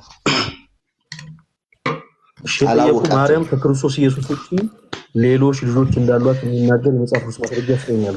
ከእጮኛዋ እኮ ጀመርኩልህ ወንድሜ። ከእጮኛዋ ሊያገባት ከነበረው ከዮሴፍ ጋር ከእጮኛዋ ልጀምርልህ ብሮ። ብራዘር ቆይ ራስህ ስማ። ስለላውን ፉከራውን ተው ብራዘር። እግዚአብሔር የጠየቁን ጥያቄ ሲደግም ንገረኝ። ቃል የምናወራው ወንጌል ነው ማወራክ። የጠየቁን ጥያቄ ደግሞ ንገረኝ። ማቴዎስ ወንጌል 1:23 ማቴዎስ ወንጌል 1:23 በጣም ከባድ ነው። የጠየቁት ጥያቄ ሰምተኛል። ወንድማችን ወደ ላይቡ ተመለስ። ምን ከመድረሷ ምን መበጠሷ አለ። ወንድማችን ወደ ቲክቶክ ተመለስ እባክህ። ወጣል ባይሆን አንተ ላይ ፖዝ ነው ባል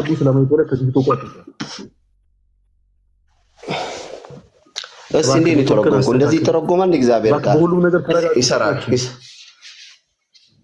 ተወዳጅ ወንድማችን አንተ እኮ ነው ያልተረጋጋው። እባክህ ተረጋጋ። እሺ የጠየቁት ጥያቄ ምንድን ነው?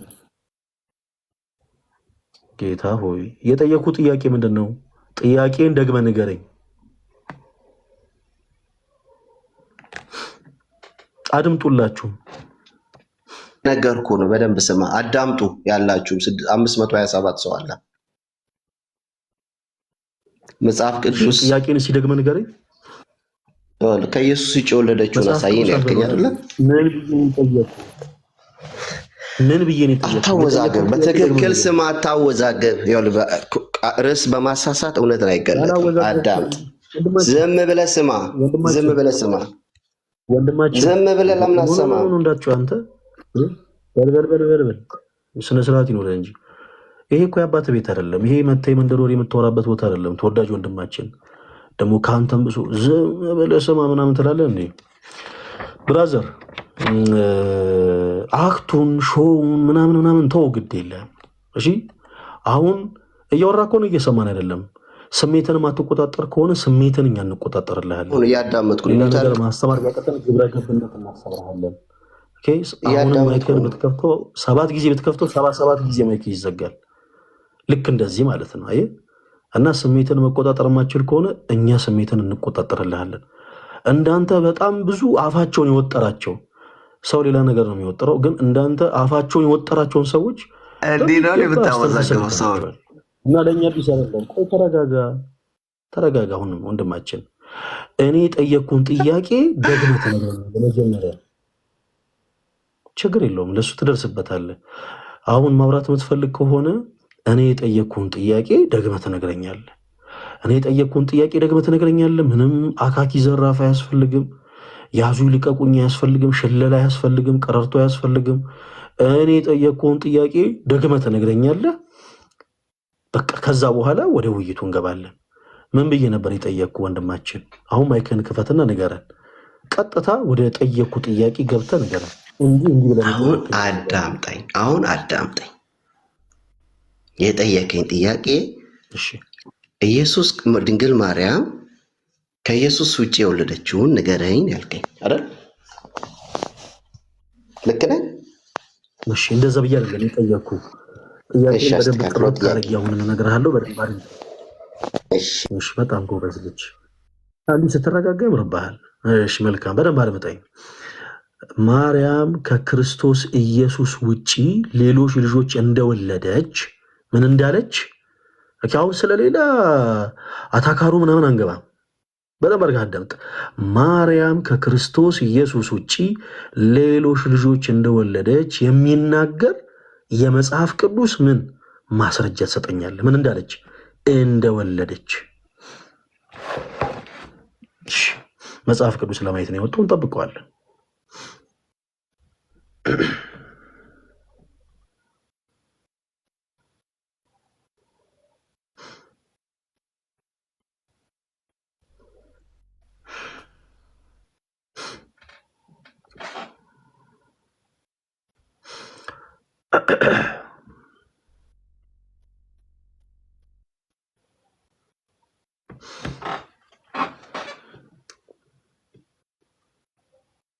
አደራ በዛው እንዳትሄድ።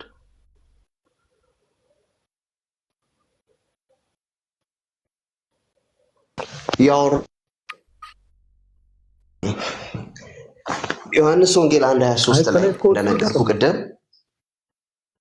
እሺ፣ ከላይ ስትወጣ የምታወራው ነገር በአጠቃላይ አይሰማም። ስለዚህ ከላይ ባትወጣ፣ ከላይ ሳትወጣ መልሶችን ንገረን። ሲቀጥል የጠየቁ ማርያም ከክርስቶስ ኢየሱስ ውጪ ሌሎች ልጆች እንደወለደች አንደኛ ቀደም ወንድሜ ማቴዎስ ወንጌል እሺ፣ ጥቅሱን ላውጣልህ። ስልኬን ፖዝ ማድረግ አለብኝ። አላስፈላጊ ድምጽ ወጥቶ ቢሆን ነው ካልሆነ በቃል እነግርሃለሁ። እስክትወልድ ድረስ አላወቃትም የሚለው ሴክስ አላደረጉም። ማንን? ኢየሱስ ክርስቶስ እስክትወልድ ድረስ። ዲስ ኢዝ ወርድ ኦፍ ጋድ። የሚያሳፍር አይደለም፣ ቅዱስ ጋብቻ ነው። በአፋት ትጸዳዳ ታመኛለህ። በአፋት ትጸዳዳ ፕሊስ። ሰው እንዴት በአፉ ይጸዳዳል? በአፋት ትጸዳዳ። ኦኬ፣ ተቆንጥጣ አድርገህ ላይሆን ይችላል፣ ግን እዚህ ቢያንስ እዚህ እኛ ጋር ስትመጣ በአፋት ትጸዳዳ። የጠየቅን ሌላ ሉቃስ 11 ምን እኛ ተበሳሽተን ምናምን እናስወረድልህ? እኛ ተበሳሽተን እናስወረድህም። ሰው ቀና ብሎ ወደ ፀሐይ ምራቁን ለመጥፋት ቢሞክር ምራቁ ፀሐይ ላይ አይደርስም። ምራቁ ተመልሶ ፊቱን ያቆሽሿል እንጂ የምትቆሽሸው አንተ እንጂ እኛ አይደለን። ሰው በአፋት ትጸዳዳ። እኔ ለጊዜው እንደዚህ ፊት መስጠት ስለማልወድ ማለት ነው። ይሄን እዚህ የለመድክበት ይሄ መንደዶር የምታወራበት ቦታ አይደለም። ግብረ ገብ ይኖረ። የጠየኩህን ጥያቄ በቀጥታ መመለስ ሲያቅት አላስፈላጊ የሆኑ ነገሮችን አትናገር። አካኪ ዘራፍ ማለት መፍትሄ አይደለም። የጠየኩ ጥያቄ ማርያም ከክርስቶስ ኢየሱስ ውጪ ሌሎች እንደወለደች የሚናገር በመጽሐፍ ቅዱስ ማስረጃ ስጠኝ ያልኩ። ብሶት መናገር አቁም ወዳጄ። ኮሜንት ላይ እንደምትጽፉ አይደለም እዚህ ገስ ላይ ስትገባ። ኦኬ። ስለዚህ አሁን እኔ የጠየኩ ማርያም ከክርስቶስ ኢየሱስ ውጪ ሌሎች እንደወለደች የሚናገር የመጽሐፍ ቅዱስ ማስረጃ ስጠኝ ያልኩ። አውቆ ነበር አላወቃትም ነበር ምናምን አካኪ ዘራፍ። ይሄ ቸርች አይደለም። ጩኸቱን እዛው አዳራሽ ውስጥ እዚህ ከኛ ጋር ስታወራ ቀስ ብለህ አውራ። እና ደግሞ ደግሜ ያላስጠነቅቅም በአፍ እንዳትጸዳዳ። እዛው የለመድክበት ስነ ስርዓት ይዘህ ፖላይት ሆነ የምትመልሰው መልስ ካለ መመለስ። ወደ ላይቭ ተመለስ ወዳጄ። የምትናገረው ነገር እኛ እየሰማን አይደለም።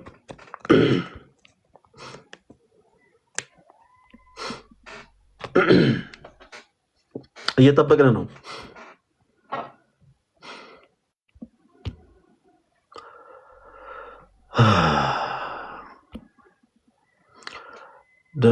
መልሼ አላስጠነቅቅም። ተወዳጅ ወንድማችን ወደ ላይቭ ተመለስ። ሰዎች እዚህ ላይ ተቀምጠው ሪፖርት ስለሚያደርጉ ብዙ ደቂቃ አንሰጥህም። ወደ ላይቭ ተመለስ። ደግሜ አላስጠነቅቅም። እሺ ታች ወረድ። እሺ እባካችሁን እኔ ሁሉንም አይደለም፣ አንዳንድ ፕሮቴስታንት የሆናችሁ ቶች ወንድሞች በጣም አንዳንድ ጊዜ እባካችሁ ኋላ ቀራቱ ነው። ምንድነው መሰላችሁ አሁን በጣም ጊዜው ዘምኗል።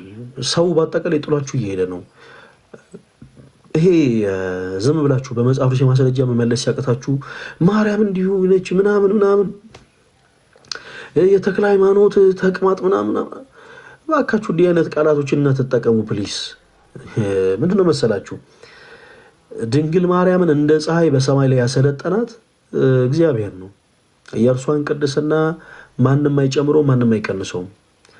እና አንድ ሰው እንደው የፀሐይ ግለት አቃጥሎኛል ብሎ ምራቁን ወደ ፀሐይ ላይ እንተፍ ለማለት ቢሞክር ቅድም እንዳልኳችሁ ምራቁ ተመልሶ ፊቱን ያቆሻል እንጂ ምራቁ ፀሐይን ሊያቆሻት አይችልም። ኦኬ ድንግል ማርያምንም ለመዝለፍ መሞከር ማለት ፀሐይ ላይ ቀና ብሎ ምራቅን እንተፍ ለማለት እንደመሞከር ነውና ብዙ ባትሞክሩ ጥሩ ነው። ግን ብዙዎች እንደዚህ አይነት ነገር የምታረጉት ከምን አንፃር እንደሆነ እንረዳዋለን። ይሄ ክርስቲያን የሆኑ ሰዎች በክርስቶስ ኢየሱስ የሚያምኑ ክርስቲያን የሆኑ ሰዎች አላደለ ይሄ ልባቸው እንዲሰበር እንዲያዝኑ እንዲበሳጩ እንዲናደዱ ነው። እና እንዲህ አይነቱ ነገር ጥቅም ስለሌለው አገልግሎቱ በዜሮ ስለሆነ የሚባዛው እንደው ብዙ ባትለፉ መልካም ነው። ኦኬ ብዙ ባትለፉ መልካም ነው። ብዙ ባትለፉ መልካም ነው። ለማንኛውም ቀደም የተነሱትን አንዳንድ ጥቅሶች ከእንደገና ለመመልከት እንሞክር። ብዙ ጊዜ ፕሮቴስታንት የሆኑ እህት ወንድሞቻችን የጌታችን የኢየሱስ ክርስቶስ እናት የሆነችውን ድንግል ማርያምን ከክርስቶስ ኢየሱስ ውጪ ሌሎች ልጆችን ወልዳለች ለማለት ይሞክራሉ። እውነት ለመናገር ምን ይባላል? አንድ ሞኝ የተከለውን ሺምን አይነቅለውም ይባላል። እና በፕሮቴስታንቱ ቤት ቅርብ ጊዜ ዘይትም ጨው ምንም እየሸጡ ሰዎችን ኮሌክት የሚያደርጉ ሰዎች ገበያ ሲቀንሰባቸው የተናገሩት ንግግር ነው። ማርያም ከክርስቶስ ውጪ ልጆችን ወልዳለች፣ ቆንጂ ልጆች ነበሯት ምናምን ምናምን አይነት ስታፍ ማለት ነው። እና እንዲህ አይነት ነገሮች መጽሐፍ ቅዱስ መሰረት አላቸው ወይ ስንል መጽሐፍ ቅዱስ መሰረት የላቸውም። ፕሮቴስታንት የሆኑ እህት ወንድሞቻችን እንዲህ ለማለት የሚያነሷቸውን የመጽሐፍ ቅዱስ ጥቅሶችን ለመመልከት እንሞክር። ከዛ በፊት ግን አንድ ነገር ለመናገር ልሞክር። የኔ ተወዳጆች በደንብ እንድትማሩ ኮሜንቱን እናጠፋዋለን። ኦኬ አንድ ነገር ለማለት ልሞክር። ስለ ጌታችን ስለ ክርስቶስ ኢየሱስ እናት ስለ ድንግል ማርያም ስናወራ ልንጠነቀቅ ይገባል። የኔ ተወዳጆች እንደው መጽሐፍ ቅዱስ ጥቅሶችን አንድ ጊዜ እናቆማቸው። መጽሐፍ ቅዱስ የሆኑ ሐሳቦችን አንድ ጊዜ እናዘያቸው፣ በኋላ ላይ ገልጠን እናነባቸዋለን። ግን ማለት እንደው ክርስቶስን ያክል ጌታ ክርስቶስን ያክል መለኮት በማህፀኗ የተሸከመች እናት ድንግል ማርያም ክርስቶስን ከወለደች በኋላ ወደ ስጋ ፍትወት ተመልሳለች ማለት እንደው ትንሽ አይከብድም? ፕሮቴስታንት የሆናችሁ ቶች ወንድሞች እንደው መጽሐፍ ቅዱሳችሁን ያዙትና እስቲ እንዲህ አይነት ንግግሮችን ከመጽሐፍ ቅዱስ አንፃር እስቲ ገምግሙት። እነ ጴጥሮስ እነ ጳውሎስ ሌሎችም የጌታ ኢየሱስ ክርስቶስ ሐዋርያት ከነበሩበት የዓለም ሕይወት በአጠቃላይ ወጥተው ክርስቶስን የተከተሉት ክርስቶስ አንድ ጊዜ በቃሉ ልባቸውን ስለነካ ነው። እንደምታውቁት ቅዱስ ጳውሎስ ዛሬ በቅድሳችን ብርሃነ ዓለም እንለዋለን እና ቅዱስ ጳውሎስ አሳዳጅ ነበረ። የጌታ ኢየሱስ ክርስቶስን ስም የሚጠሩ ቅዱሳንን በአጠቃላይ የሚያሳድድ ሰው ነበር እና ጳውሎስ አንድ ጊዜ ክርስቶስ በቃሉ ልቡን ከነካው በኋላ ግን ወደ ቀድሞ ሕይወቱ አልተመለሰም። ማለት እንደ ሎጥ ሚስት ዞር ብሎ እንኳን አልተመለከተም። ይኸውላችሁ እነዚህ ቅዱሳን እነ አቡነ ተክለ ሃይማኖት፣ እነ ገብረ መንፈስ ቅዱስ፣ እነ ቅዱስ አርሴማ፣ እነ ቅዱስ ጴጥሮስ፣ እነ ቅዱስ ጳውሎስ፣ እነ ቶማስ፣ እነ በርተሎሜዎስ፣ እነ ዮሐንስ፣ እነ ማቴዎስ፣ እነ ማርቆስ፣ እነ ሉቃስ እነኚህ ሁሉ የእግዚአብሔር ቅዱስ የሆኑ ጻድቃን በአጠቃላይ እግዚአብሔር ልባቸውን አንድ ጊዜ በቃሉ ፍቅር ነክቶ ዓለምን እስከ ወዲያኛው ካስረሳቸው መለኮትን ያክል ጌታ በማኅፀኗ የተሸከመች እናት ድንግል ማርያም እንዴት ከተመልሳ ወደ ስጋ ፍትወት ተመልሳለች ለማለት እንዴት አንደበታችሁ እንደው ታዘዘላችሁ። እንዲህ አይነት ነገሮችን እንደው በፍቅር ብትመለከቱት መልካም ነው። ይወላችሁ በድንግል ማርያም ማኅፀን የተከናወነው ነገር እንዲህ ይሄ ቀላል ነገር አይደለም። እንዲህ ዝም ብለን እንደ ተረት አውርተን የምናልፈው ነገር አይደለም። አሁን ዛሬ በዘመናችን የአስትሮኖሚው ዘርፍ አድጎ ይሄ የጠፈር ምርምሩ የምህዋሩ ጥናቱ ሪሰርቹ በአጠቃላይ አድርጎ ዘምኖ አንዳንድ ጥናታዊ ጽሁፎችን ያቀርባሉ። ለምሳሌ ምድር ካለችበት ምህዋር ትንሽ ብትዛነፍ በፀሐይ ግለት ቀልጣ ትጠፋለች ብሎ ያስፈራሩናል። እንግዲህ ጌታ ነው የሚያውቀው፣ ግን እንዲህ ሙያው ላይ ያሉ ሰዎች እንዲህ ብሎ ይናገራሉ። ምድር ካለችበት ምህዋር ትንሽ ብትዛነፍ በፀሐይ ግለት ቀልጣ ትጠፋለች ይላሉ። ጋይስ ድንግል ማርያም እኮ ለፀሐይ ብርሃን የሆናትን ፀሐይ የመለኮቱ እሳትነት ፀሐይን አቅልጦ ሊያጠፋ የሚችልን መለኮትን በማህፀኗ የተሸከመችው እና ይህች ቅድስትነት ከእንደገና ወደ ስጋ ፍትወት ተመለሰች ማለት ትንሽ አይከብድም? አንዳንዴ በፍቅር ነገሮችን ብናስተውል መልካም ነው። በማህፀኗ የተከናወነው ሰማያዊ የሆነ ስርዓት ነው። በእጆቿ የተቀፈችው መለኮትን ነው። ፍጥረት ሁሉ ቀና ብሎ የሚያየውን ጌታ ነው እሷ በእጆቿ የታቀፈችው። በማህፀኗ የተከናወነው ሚስጥር ሰማያዊ ነው። ሰማያዊ ዳግሚተ ሰማይ ለምንላት ለዛ ነው። ሆህተ ብርሃን የምንላት ለዛ ነው። የብርሃን ጮራ የፈነጠቀባት የጽድቅ ፀሐይ የተገኘባት ምንላት ለዚህ ነው። ምክንያቱም እውነተኛው ብርሃን እውነተኛው የጽድቅ ፀሐይ ክርስቶስ ስለሆነ እና ይህን ነገር እንዲሁ ፕሮቴስታንቶች ወንድሞች ከግምት አስገብታችሁ በመጽሐፍ ቅዱስ ሚዛንነት ነገሮችን ብትረዱ ደስ ይለናል። ፕሮቴስታንት የሆኑ እህቶች ወንድሞቻችን የሚያነሷቸውን አንዳንድ ጥቅሶችን ለመመልከት እንሞክር። እንደው ድንግል ማርያም ከክርስቶስ ውጭ ልጆችን ወልዳለች። አንደኛ የሚያነሱት ጥቅስ የማቴዎስ ወንጌል ምዕራፍ 13 አለ፣ ማርቆስ 6 ላይ ያለው ሐሳብ አለ። ታሪኩ ተመሳሳይ ነው። ቀደም ያነበብነው ገጸ ንባብ ነው እና ክፍሉ ምንድነው የሚለው? እስኪደነቁ ድረስ በምኩራባቸው ያስተምራቸው ጀመር። ይህንን ጥበብና ታምራት ይህ ከወዴት አገኘው? ይህ የጸራቢው ዮሴፍ ልጅ አይደለምን? እናቱስ ማርያም ትባል የለምን? ወንድሞቹስ ያዕቆብ፣ ዮሳ፣ ስምዖን፣ ይሁዳ አይደሉምን? እንኪያስ ይህን ሁሉ ጥበብና ታምራት ይህ ከወዴት አገኘው ብለው ተሰናከሉበት ይላል። ብዙ ጊዜ ፕሮቴስታንት እህት ወንድሞቻችን እንደው ከኛ ከክርስቲያኖች ጋር ለመከራከር ሲሉ በመጽሐፍ ቅዱስ ላይ ኢአማን ማለት በክርስቶስ የማያምኑ ሰዎች እንኳን የተናገሩትን ንግግር እንደ ማስረጃ አድርገው ይወስዳሉ። ልክ እንደዚህ ማለት ነው። አሁን ይህንን ቃል የተናገሩ ሰዎች በክርስቶስ የማያምኑ ሰዎች ናቸው። የኔ ተወዳጆች ቶሎ ምለው ሰዓት ለመቆጠብ ነው። ይህንን ቃል የተናገሩ ሰዎች በክርስቶስ ኢየሱስ የማያምኑ ሰዎች ናቸው። ቁጥር 57ን ስትመለከቱ ባለማመናቸው ምክንያት በዛ አንዳች ታምር ሳያደርግ ሄደ ይላል። ማን? ጌታችን ኢየሱስ። እነዚህ ሰዎች በክርስቶስ የሚያምኑ ነበሩ ወይንስ አልነበሩም ስንል በክርስቶስ የማያምኑ ሰዎች ነበሩ። እና እነዚህ በክርስቶስ የማያምኑ ሰዎች ትልቁ ችግራቸው ሁለት ጉዳይ ነበር። አንደኛው ትልቁ ነገር ክርስቶስ የእግዚአብሔር አብ ልጅ መባሉን አይፈልጉትም። ይሄንን አይፈልጉትም። በፊልጶስ ቂሳሪያ ደቀ መዛሙርቱን ሰብስቦ ጌታችን ኢየሱስ ሰዎች እኔን ማን ይሉኛል ብሎ ጠይቋቸው ነበረ። ሰዎች ሲሉ የሰሙትን በአጠቃላይ ለኢየሱስ መለሱለት። አንዳንዶች ኤልያስን፣ አንዳንዶች ከነቢያት አንዱን ይለዋል ብለው እና ጌታችን ኢየሱስ እናንተስ ደግሞ እኔን ማን ትሉኛላችሁ ብሎ ጠይቋቸው ነበር። የዚህ ጊዜ ቅዱስ ጴጥሮስ አንተ ውእቱ ክርስቶስ ወልደ እግዚአብሔር ሕያው ብሎ መለሰለት። አንተ ክርስቶስ የሕያው የእግዚአብሔር ልጅ ነህ አለው። እነዚህ በክርስቶስ የማያምኑ ሰዎች ትልቁ ዋናው መሰረታዊ ችግራቸው ይሄ ነው። ኢየሱስ ክርስቶስን የእግዚአብሔር የባህሪ ልጅ ማለትን አይፈልጉም። አንደኛው እሱ ነው። ሁለተኛ ከድንግል ማርያም በስጋ ነው የተወለደው ብለው ነው የሚያምኑት። ያለ ዘራ ብእሲ በግብረ መንፈስ ቅዱስ ነው ተጸንሶ የተወለደው ብለው በፍጹም አያምኑ። ይሄ ሁለት የእነሱ መሰረታዊ ችግር ነው። ስለዚህ ክርስቶስ እስኪደነቁ ድረስ በምኩራባቸው ሲያስተምር ተመለከቱ። እናም በጣም በመደንገጥ ይህን ሁሉ ጥበብና ታምራት ይህ ከወዴት አገኘዋሉ? ምክንያቱም በጣም የሚንቁት ነው። የሚንቁት ሰው እሱ እኮ ሩቅ ብእሲ ነው፣ በቃ አንደኛው ሰው ነው የሚሉት። ይህ እግዚአብሔር ልጅ ነኝ ይላል እንጂ እግዚአብሔር ልጅ አይደለም። እንዲህ ከእናቱ ከቅድስት ድንግል ማርያምም በስጋ ነው የተወለደው ብሎ ነው የሚያምኑት። እና ከኛ ተለይቶ ይህንን ሁሉ ጥበብና ታምራት ይህ ከወዴት አገኘው? ይህ የጸራቢው የዮሴፍ ልጅ አይደለምን? እናቱስ ማርያም ትባል የለምን? እህቶቹስ ሁሉ በእኛ ዘንድ ያሉ አይደሉምን? ወንድሞቹስ ይሁዳ፣ ያዕቆብ፣ ዮሳ፣ ስምዖን አይደሉምን? ብለው ተናገሩ። የተናገሩት ነገር በአጠቃላይ ስህተት ስለሆነ ሐዋርያው መጨረሻ ላይ ሲያስቀምጥ እንዲህ ብለው ተሰናከሉበት ይላል። የማርቆስ ወንጌል ምዕራፍ 6 ላይ ደግሞ ይሰናከሉበት ነበር ብሎ ያስቀምጠዋል።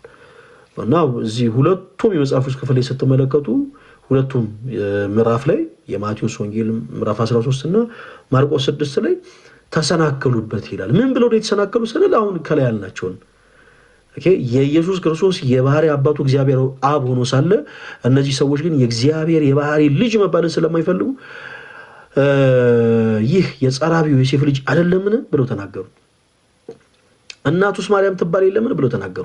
እናቱ ማርያም ትባል የለምን ብለው ሲናገሩ የኔ ተወዳጆች የተናገሩት የክህደት ቃል ነው። እኛ በክርስቶስ የምናምን ሰዎች ክርስቶስን የማርያም ልጅ ስንለው ያለ ዘራ ብእሲ ከገብረ መንፈስ ቅዱስ የተወለደ ከሷ ተጸንሶ የተወለደ እያለን ነው። በክርስቶስ የማያምኑ ሰዎች ግን ጌታችን ኢየሱስ ክርስቶስን የማርያም ልጅ አይደለም እንዴ ብለው የሚናገሩት በስጋ ፈቃድ ልክ እንደኔ እንደናንተ እንደነሱ በስጋ ፈቃድ የተወለደ ነው ለማለት ነው፣ በትዕቢት ማለት ነው። ከዛ ደግሞ ወንድሞቹስ እነ ያዕቆብ እነ ይሁዳ እነ ስምዖን እነ ይሁዳ አይደሉምን? እህቶቹስ ሁሉ በእኛ ዘንድ ያሉ አይደሉምን ብሎ በዘፈቀደ ተናገሩ። እና ጌታችን ኢየሱስ ክርስቶስ የተናገሩት ቃል የትዕቢት ስለነበረ ነቢይ ከገዛ ሀገሩ በቀር ሳይከበር አይቀርም አላቸው ይላል። ከዛስ ባለማመናቸው ምክንያት በዛ አንዳች ታምር ሳያደርግ ሄደ። ስለዚህ ፕሮቴስታንት ወንድሞቻችን እባካችሁ በክርስቶስ ያላመኑ ሰዎች የተናገሩትን ጥቅስ እንደ ሃይማኖት ማስረጃ አድርጋችሁ አትወሰዱ። እባካችሁ። ኦኬ፣ የነ ያዕቆብ የነ ይሁዳ የነ ይሁዳ እናት የትኛዋ ማርያም ናት የሚለውን ግን እንመልከት። ይሄ በመጽሐፍ ቅዱስ ማህበር የታተመ የመጽሐፍ ቅዱስ መዝገበ ቃላት ነው። ፕሮቴስታንት ወንድሞቻችን ሊኖራችሁ ይገባል። ምን ነው ለዚህ ነው። ከዚህ ውጪ ነው ለቢዝነስና ለንግድ ሲሉ ገበያቸው የቀዘቀዘባቸው ቢዝነሳቸው እንዲደራ የሚፈልጉ ሰዎች በየቦታው አካኪ ዘራፍ እያሉ የሚጮሁት ለዚህ ነው። ኦኬ፣ ለመመልከት እንሞክር። ባለችን ሰዓት ለመመልከት እንሞክር። እሺ፣ እንደሚታያችሁ ተስፋ አደርጋለሁ። ኦኬ፣ ይሄ የመጽሐፍ ቅዱስ መዝገበ ቃላት ነው። እሺ፣ አንደኛ በመጽሐፍ ቅዱስ ላይ ያሉትን 8 ማርያሞች በአጠቃላይ ዘረዘርልናል። እሺ፣ አንደኛይቱ ማርያም ማነች? ይሄው እዚህ ጋር ይናገራል። ማርያም የሙሴ እህት። እሺ፣ ሁለተኛይቱ ማርያም ደግሞ ማርያም የዮቴር ልጅ የዕዝራ የልጅ ልጅ። ሶስተኛው ማርያም ደግሞ ማርያም ቅድስት ድንግል የጌታችን የኢየሱስ ክርስቶስ እናት። ይሲ የነ ያዕቆብ የነ ይሁዳ የነ ይሁዳ እናት ብሎ አይደለም ያስቀመጠው። ይሄው ማርያም ቅድስት ድንግል የጌታችን የኢየሱስ ክርስቶስ እናት። ሶስተኛይቱ ማርያም የጌታችን የኢየሱስ ክርስቶስ እናት ነች። እሺ፣ አራተኛዋስ ማርያም የማርታና የአልዓዛር እህት። አራተኛዋ ማርያም። አምስተኛ ማርያም መግደላዊት። አምስተኛዋ ማርያም መግደላዊት። ስድስተኛዋ ማርያም የታናሹ የያዕቆብና የይሁሳም እናት። ይሲ ይሄው ስድስተኛዋ ማርያም የነ ያዕቆብ የነ ይሁሳ እናት ነች። ይችኛይቱ ማርያም ቅድስት ድንግል ሳትሆን ማርያም ቅድስት ድንግል የጌታችን የኢየሱስ ክርስቶስ እናት ሳትሆን ይሄው ስድስተኛይቱ ማርያም የታናሹ የያዕቆብና የይሁሳ እናት ነች። ሰባተኛይቱ ማርያም ደግሞ የቀሌዮጳ ሚስት ነች። ስምንተኛዋ ማርያም ደግሞ የማርቆስ እናት ነች። እና ፕሊስ እባካችሁ እንደው ምንም አይነት ኤቪደንስ ሳይኖራችሁ ፕሮቴስታንት እህቶች ወንድሞች እንዲሁ በጭፍን ያለ መጽሐፍ ቅዱስ ማስረጃ ነገሮች ባትናገሩ ደስ ይለናል። በጣም ብዙ ብል ደስ ይለኝ ነበር። የኔ ተወዳጆች ሰዎችንም እያስገባው የተወሰነ ብንቆይ በጣም ደስ ይለኝ ነበረ፣ ግን በጣም ስለደከመኝ ልያችሁ ነው። እንደ እግዚአብሔር መልካም ፈቃድ ነገ ጌታ ከረዳን ከንግስ በኋላ እንገናኛለን። እሺ፣ ከንግስ በኋላ እንገናኛለን። እንደ እግዚአብሔር መልካም ፈቃድ የተለያዩ ሀሳቦችን እያነሳን እንወያያለን። የኔ ተወዳጆች ወዳችኋለሁ። ሰላም ሁኑ። የኦርቶዶክስ የወጣት ጉባኤያችን እንዳይረሳ የካቲት 16 ሁለት የኦርቶዶክስ የወጣት ጉባኤያችን ይደረጋል። በዚህ አጋጣሚ እዚህ ውስጥ ያላችሁ ቶች ወንድሞች ከእናንተ ገዘን እንፈልጋለን። የኦርቶዶክስ የወጣት ጉባኤያችን የሚሳተፉ እህት ወንድሞቻችን በአጠቃላይ ምንም አይነት ክፍያ እንዲከፍሉ አናደርግም። ለምንድን? ምክንያቱም ሌሎች መስራት ማገዝ የሚችሉ ሰዎች በአጠቃላይ እንዲሳተፉ ስለምንፈልግ። የኦርቶዶክስ የወጣት ጉባኤያችን ዋናው ትልቁ ዓላማ የሁለተኛው ዙር በመላው አዲስ አበባ ያሉ ክርስቲያን እህት ወንድሞቻችን በአጠቃላይ በህብረት ቅዱስ ቁርባን እንዲቀበሉ ማድረግ ነው። እንደ እግዚአብሔር መልካም ፈቃድ የአጋፔም ፕሮግራም ይኖረናል። ከዛ በመቀጠል ደግሞ ቃለ እግዚአብሔርና ዘማሪም ይኖራል። ስለዚህ የካቲት 16 እንደ እግዚአብሔር መልካም ፈቃድ እሁድ በቦሌ መድኃኔዓለም ካቴድራል አዳራሽ ተገናኝተን በህብረት ቅዳሴ አስቀድሰን ወደ ጉባኤ ከመግባታችን በፊት በህብረት በጠዋቱ ቅዳሴ ላይ ተሳትፈን ቅዳሴ አስቀድሰን ቅዱስ ስጋውን ክቡር ደሙን ተቀብለን ከዛም አንድ ላይ ደግሞ ወደ አዳራሽ ገብተን ማዕድ ይኖራል። ማዕዱን ቀምሰን ማዕዱን ተካፍለን ቃለ እግዚአብሔር ተምረን ዝማሬ ዘምረን እንለያያለን። እግዚአብሔር አምላክ ለዛ ያደርሰን እና የምትችሉ እህት ወንድሞች ግን ካላችሁ የእናንተን እገዛ እንፈልጋለን። በዚህ አሁን ከፊት በመናደርገው የካቲት 16 ጉባኤ ላይ 3 ወሳኝ የሆኑ ወጪዎች ይኖሩብናል። አንደኛው የተለያዩ የሳውንድ ሲስተም የዲኮር ወጪዎች ነው። ሁለተኛው ደግሞ የማዕድ ከተለያዩ እንግዲህ እንደ እግዚአብሔር መልካም ፈቃድ በቅናሽ እኛን ሊያግዙ ከሚችሉ ኬተሪንጎች ጋር ደግሞ እዛ ለሚቆርቡ ሰዎች የሚቀርቡ ማዕዶችንም ደግሞ እንደ እግዚአብሔር መልካም ፈቃድ እናዘጋጃለን። ሌላው ቅዱስ ቁርባን የተቀበሉ እህት ወንድሞቻችን ቅዳሴ ካለቀ በኋላ ቃለ እግዚአብሔር ተምረው ከጨረሱ በኋላ የተወሰኑ መንገዶችን የሚሸኟቸውን ትራንስፖርቶች ለማዘጋጀት አስበናል እና ማገዝ የምትችሉ እህቶች ወንድሞች ካላችሁ ሳውንድ ሲስተም እና ዲኮሩን እንዲሁም ደግሞ የካተሪንግ ስራውን በተመሳሳይ ደግሞ ትራንስፖርትም ጭምር ለነዚህ 3 ነገሮች ብቻ ትንሽ የተወሰኑ ገንዘቦች ስለሚያስፈልጉ ማገዝ የምትችሉ እህቶች ወንድሞች ብቻ እንድታግዙ በልዑል እግዚአብሔር ስም እንጠይቃለን። ይሄ የሚመለከተው ማገዝ ለሚችሉ እህት ወንድሞቻችን ብቻ ነው። እንደ እግዚአብሔር መልካም ፈቃድ የካቲት 16 ልዩ ጉባኤ ይኖረናል። ሁላችሁም እንዳትቀሩ። በእለቱ መታችሁ ጉባኤውን የምትሳተፉት ወንድሞች ከእናንተ የሚጠበቀው ራሳችሁን አዘጋጅታችሁ መምጣት ብቻ ነው። መታችሁ የምትከፍሉት ምንም አይነት ነገር የለም። የምታዋጡት ምንም አይነት መዋጮ የለም። እናንተን የምንፈልጋችሁ መታችሁ በቅዳሴው ጸሎት ተባርካችሁ አንድ ላይ ያስቀድሰን አንድ ላይ ቅዱስ ቁርባን ተቀብለን አንድ ላይ ቁጭ ብለን ቃለ እግዚአብሔር ተምረን አካቤ ቀምሰን ማዕድ ተካፍለን እንድትመለሱ ብቻ ነው። እግዚአብሔር አምላክ ለዚህ ያደርሰን። ማገዝ የምትችሉት ወንድሞች በውስጥ መስመር ማገዝ እንፈልጋለን እያላችሁ መልእክታችሁን አስቀምጡልኝ። ምናልባት የውስጥ መስመሩ ካልሰራላችሁ የዋትሳፕ ቁጥር ብቻ አለ። በዛ የዋትሳፕ ቁጥር መልእክታችሁን አስቀምጡልኝ በ0964 17 18 19 በዋትሳፕ ቁጥር ብቻ ነው። እሺ መልእክቶችን ላይ የምችለው ቁጥሩ ሌላ ሰው ጋር ስለሆነ የሚሆነው አይ ቲንክ ሌሎች መልእክቶች የሚደርሱኝ መስሉኝም። ዋትሳፕ ላይ ግን መልእክት ብታስቀምጡልኝ ይደርሰኛል በ0964 17 18 19 ላይ። የጌታችን የኢየሱስ ክርስቶስ ጸጋና ሰላም ከሁላችን ጋር ይሁን። እወዳችኋለሁ። ደህና ሁኑልኝ የኔ ተወዳጆች።